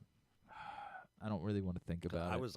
I was down there with you, so honestly, I'm still more worried about the waxing part, like, and how we're gonna do that on the air and make it work for content. I hope we have a little. Yeah, there's gonna have to be a little sensor over something. Yeah, there's gonna have to be a shade or so. I don't know what we're gonna do exactly in order. Shade for what? Yeah. Yeah, it's gonna have to be huge. Gonna have to be huge. Well. Oh God! All right, thank you, Joe. When we come back in, we'll get a tidbit. We'll get to a bit of wind things down for a Tuesday edition of Glenn Clark Radio. Driving in Maryland? Did you know an Easy Pass from DriveEasyMD.com can save you time and money? Of course you did, because you are a thrifty driver. An antenna reads your Easy Pass transponder and automatically deducts the toll from your Easy Pass account. There, you just saved money with Easy Pass, all without slowing or receiving a notice in the mail. Well done, thrifty driver, well done. Get your Easy Pass at DriveEasyMD.com. Baltimore's Classic 5 golf courses make golf fun and affordable. All 5 local courses, Pine Ridge, Mount Pleasant, Forest Park, Carroll Park, and Clifton Park, are challenging and fun for players of all skill levels. Book your tee time today at classic5golf.com. Discover luxury without limits at Live Casino and Hotel Maryland. This April, unlock a world of high fashion delights and exclusive style. Earn entries daily starting April 1st and join our drawing on Friday, April 25th. 19 will win up to $2,000 in cash and free play. And one grand prize winner will take home a curated Versace homeware collection. At Arundel Mills, must be 21. Please play responsibly. For help, visit mdgamblinghelp.org or call 1-800-GAMBLER. Something big is coming to Maryland, but it's more than what you think. Because this year, it's more than a race. It's the Preakness Festival 150. And if there's one event you don't want to miss, it's the Magic of Maryland Music Celebration with DJ D-Nice. Club Quarantine 5 Live. BSO alongside conductor Igmar Thomas. Special performances by Deborah Cox, Jadakiss, Too Short, and more. Tickets are limited. Find them and see all other events free and ticketed at PreaknessFestival.com. Gambling can be a fun and entertaining experience, but there are risks involved. If you're planning on betting on the game at the casino or on your phone or computer, know your limit, stay within it. Set a budget and a time to stop. Remember, gambling isn't a financial solution, and it doesn't mix well with alcohol or drugs. Know the risks and have a plan before you begin gambling. For free and confidential services, call 1-800-GAMBLER 24/7 or go to helpmygamblingproblem.org. The latest edition of Press Box is available now, and on the cover, Luke Jackson looks at the long road back from Tommy John surgery for Orioles closer Felix Bautista, as well as Kyle Bradish and Tyler Wells. Also inside, we learn more about new Maryland basketball coach Buzz Williams from the players who have played for him at other stops. Plus, evaluators around baseball chime in on Orioles top prospect Samuel Basayo. Press Box is available for free at over 500 locations throughout the region, including 60 Royal Farm stores. Or you can read the entire issue online at PressBoxOnline.com, where you can also find great betting advice and the best daily coverage of the Orioles, Ravens, and Terps.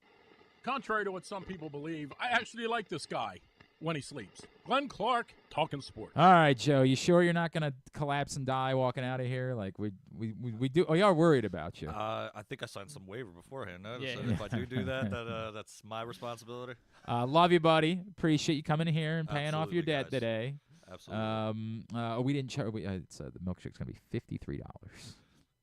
$53 for this thing? Yeah. I don't even think Effort, Miami's time, charging you know. that. No, it was good to see you. Likewise, When are you going to be starting up fantasy content at Pressbox? We'll probably take this month off, but come June, we're going to get right into it. Diving we'll in. Start our first number 1 pick draft and kind of go from there. All right, very good. PressBoxOnline.com is where you'll be seeing all that. At Joe Serp is how you follow him. Anything else we can plug for you? That's it for now. All right, buddy. Appreciate you. I appreciate Great to see you, guys. pal. I'll see you guys soon, absolutely. Pressbox is Joe Serpico in studio with us today. Appreciate him hanging out and paying off his debt. Yeah, please go for it. Just right everywhere. We'd love that. All right. Oh, yeah, trivia last night was a bummer. We finished in second, but we just turn the corner. Walk out, and then, no. Go walk to the main, and then turn left, and then you'll run right into it. You want to take a microphone to the bathroom real quick and just get the sounds? Just call Joe. Yeah, all right. Oh, that'd be great. How you doing in there? Hey, Joe, report to us. What's going on in there, bud? Yeah, there were 2 sports questions, and they were both stupid. You guys came in second, is that what you said? Yeah, we came in second because we just did not. When are you going to change your name to second place instead of 3 straight second place? After we had like 5 straight first place to start the season, 3 straight second place. The final question was like, this Wolf Island is the largest of this island chain whose name is 55% accurate. Wolf Island? Yes, is the largest island of this island chain whose name is 55% accurate. Meaning there's only like 55% wolves? Is that the chain? The chain. The chain's name of the chain name is only 55% accurate. Indonesia. Now, how would that be? I don't know what the. We were trying to work with like the island chain. Yeah, no, we were trying to work with like. That's what I'm trying to come like up with. the British Isles, or like half of them not actually British. Gotcha. Like that's what we were trying to work with. We apparently needed to stick with numeric. I did not know this was an actual island chain. I had never heard of it, but you've heard of their salad dressing. 1,000 Islands. The 1,000 Islands. Apparently, there's only 550. So we didn't wager anything. There's 550 islands. Apparently.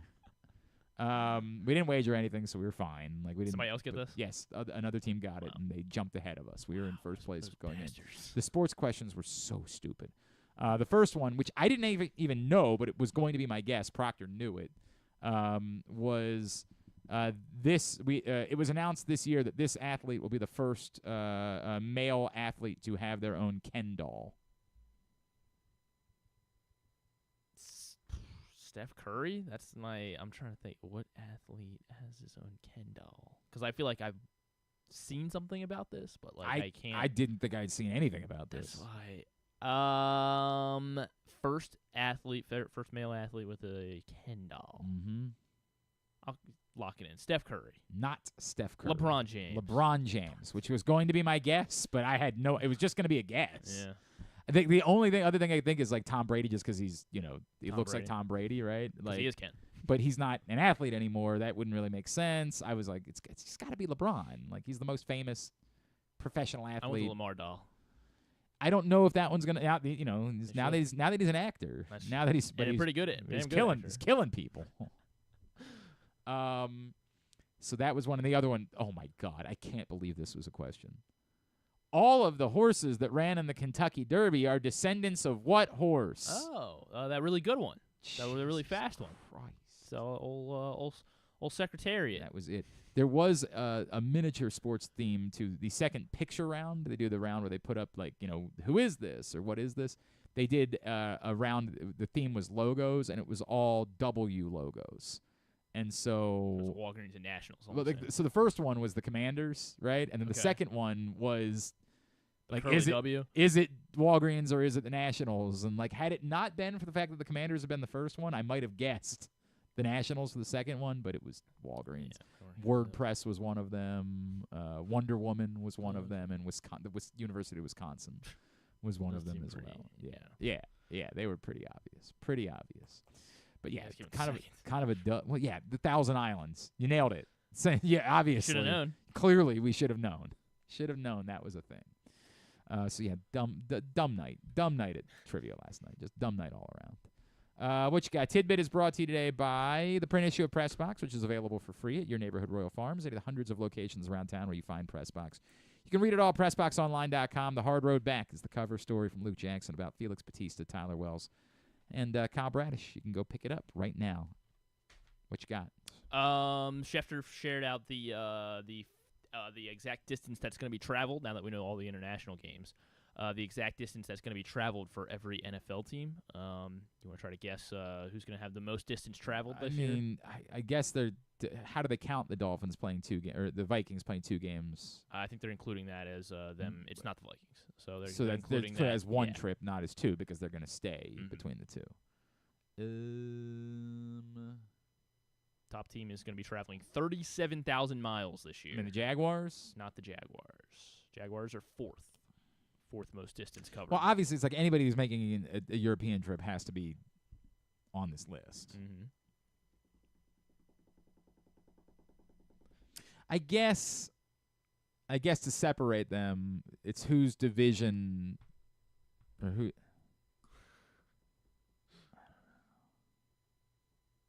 Well, is it the Chargers because they're going to Brazil? It is, in fact, the Chargers. They are going to Brazil. All right. 37,000 miles. Is Brazil dramatically further? I guess. I guess that makes sense. Then and an East they're Coast. gonna have to. Yeah, like they're also going to have to play Kansas City and in the division. Yeah, I don't know who else they play. But yeah, the Chargers, 37,000 miles. Second, the other LA team, the Rams, 34,000 miles. Seattle, 31,000. Jacksonville, 4th. San Francisco, 5th. Okay. And then the team with the most friendly, the least traveling that they'll have to do this season, just 8,000 miles. Is it the Ravens? Not the Ravens. The Ravens have the 3rd fewest miles to travel, though. The Steelers? Not the Steelers. Steelers are going to Dublin, yeah. The Jets? Not the Jets. I don't know. Jets 17,000 apparently. The Bengals. I guess that because the AFC North is so like Yeah. probably the most. Is the AFC North the most compacted? No, the NFC North is pretty compacted, right? Yeah.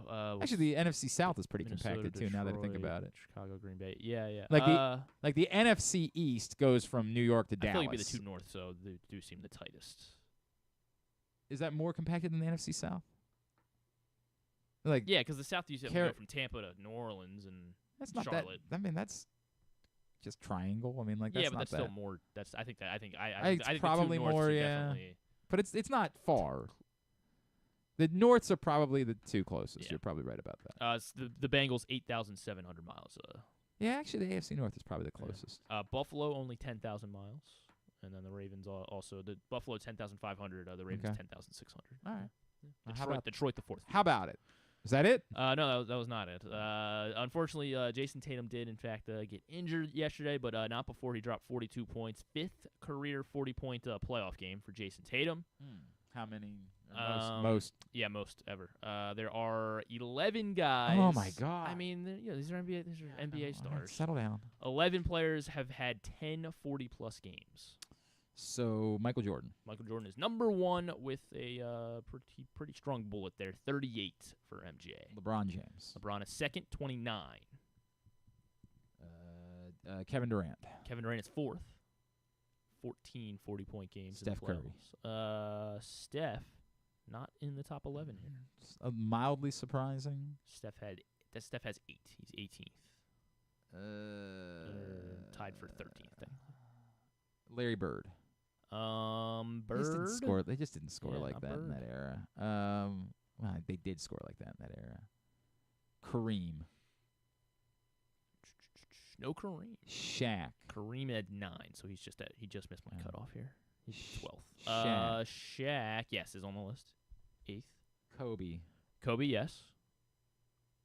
Wilt, yes. 13 for Wilt. Dr. J. No. Jerry West. Jerry West is 3rd most all time. Really? The only 3 guys have 20 40-point playoff games. MJ, LeBron, and Jerry West. Allen Iverson. AI, 10. So correct.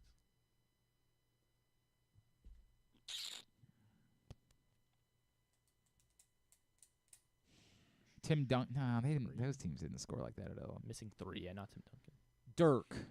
No Dirk. 7 for Dirk. And, yeah, Tim Duncan had 5 or less. These teams are scoring like 70 points. Man.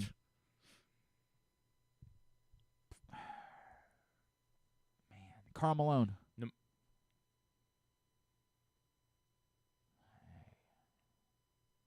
James Harden. Yes, James Harden. 11 such 40-point playoff games. Russell Westbrook. No, Russ. The other two guys not active.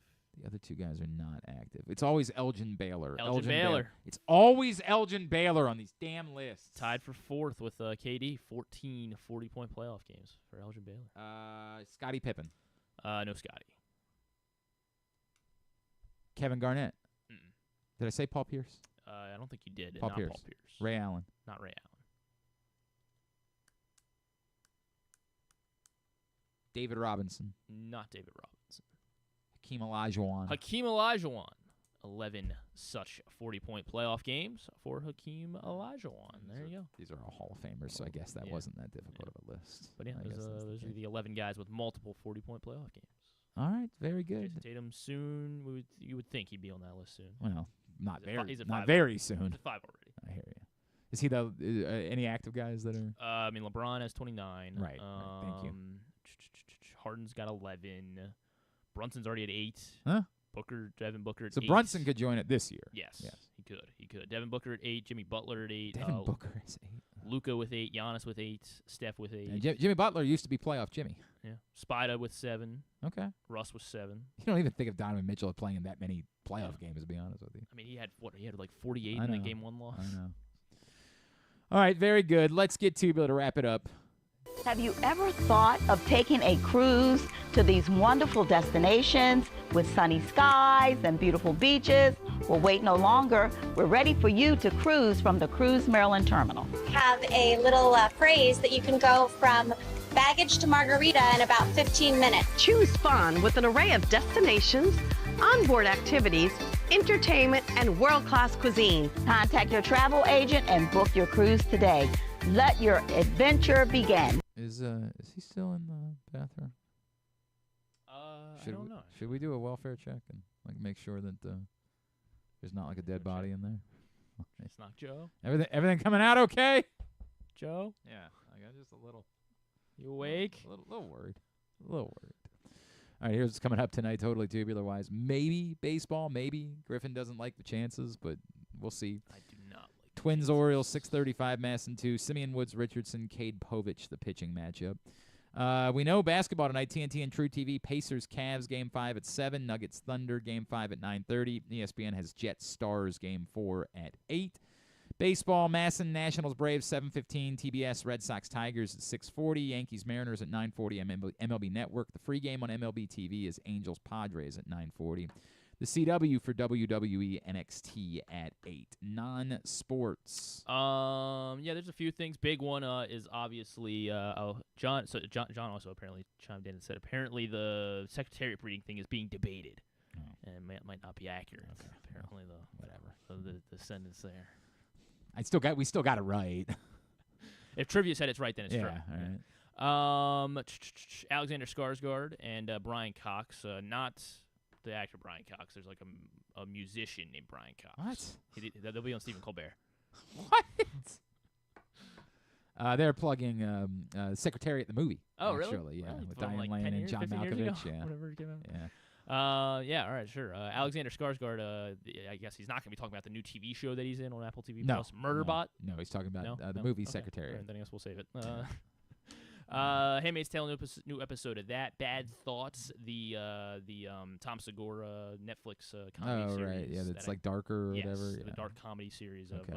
of from the mind of Tom Segura. Okay. And then the big one, it is the finale of Andor on Disney Plus tonight at 9. So very, very, very much looking forward to that one. That's why you're hoping there's gonna be no baseball tonight. Yeah, so exactly. You can Then I just can just Andor, snuggle in, yeah. with the rain and Yep. watch a Andor. nice bowl of Watch chili the- or something. Probably right? that's not a bad idea. Yeah, It's right. kind of good chilly weather right now. It is. It is. That's it. Yeah, that is it. All right, very good. Thanks today to Joe Serpico. Thanks to Patrick Stevens. We'll get it up in the. I want to go back to the old one. No, I don't want to do that. No. But I like him. No, that's not the question. The question is that we stay relevant. We stay. Walking in Memphis. Walking in Memphis. Do one more. Walking in Memphis. No, it's the walking with my feet off of Beale. Like do the feet next off of line. Beale. That one's a good one. I'm good with you doing that moving forward, but you got to actually, unlike when you never actually attempted to do scenes from an Italian restaurant, Yeah, you but actually that have to was good. try. No, it was good. You just didn't want to sell it because you're not a showman. I'm fine with doing this because it's relevant and timely and it's themed to the show. That's good content. Walking in Memphis. Walking in Memphis. 10 feet off a bill. No, get it right. What did I miss? The actual. Was walking. Do it. Try it one more time. Are you gonna set me up or? No, we'll get it up in the greatest hit section of the. Walking in Memphis. Walking in Memphis. Was walking with my feet 10 feet off a bill. There we go. Tab at GlennClarkRadio.com. Tomorrow we're scheduled to be joined by Danny Coulombe. You might remember him. He was good, and then. He's actually still good. Yeah. Then the Orioles were like, nah, we're good. And it's going to be joined by a new Raven as well tomorrow. So that and Drew coming by. Apparently it'll depend what happens with his schedule today due to the rain. Oh, they're supposed to have their match today. Yes. Is this the championship? It is a playoff match today. That will be played tomorrow. So it already got rained out today. But he's not sure what time they're going to start. Well, they're not going to do it in the middle of the school day, I don't think. That would seem. Okay, all right. And then he said, he will be here at least 10 to 11. That would seem weird if they were like, let's just. Yeah, but he's got to psych himself up. Everybody can skip geometry today for golf. That makes sense. That would seem a little odd. It's May. What are they even learning at this point? Yeah, that's a great point. They're tapped out for a month. All right. That's he's got to tomorrow. psych himself up too anyway. You know? Yeah, right. Stares in front of the mirror. You can do this. He does smelling salts, I think, is what Drew does. It's a whole 5-hour routine to get ready. All right. Thanks, everybody at PressBox. All of our great sponsors and partners, including Live Casino and Hotel, Cruise, Maryland, Crown Trophy, Easy Pass, the Preakness Festival, Baltimore's Classic 5 golf courses, HelpMyGamblingProblem.org, Costa Sin, Maryland Sports, your local Toyota dealer, buyatoyota.com. Thanks to Griffin at Griffin_Bass. Follow us, Twitter, Instagram, and TikTok at Glenn Clark Radio. Have a great Tuesday evening. If they play, go Birds. Duke sucks.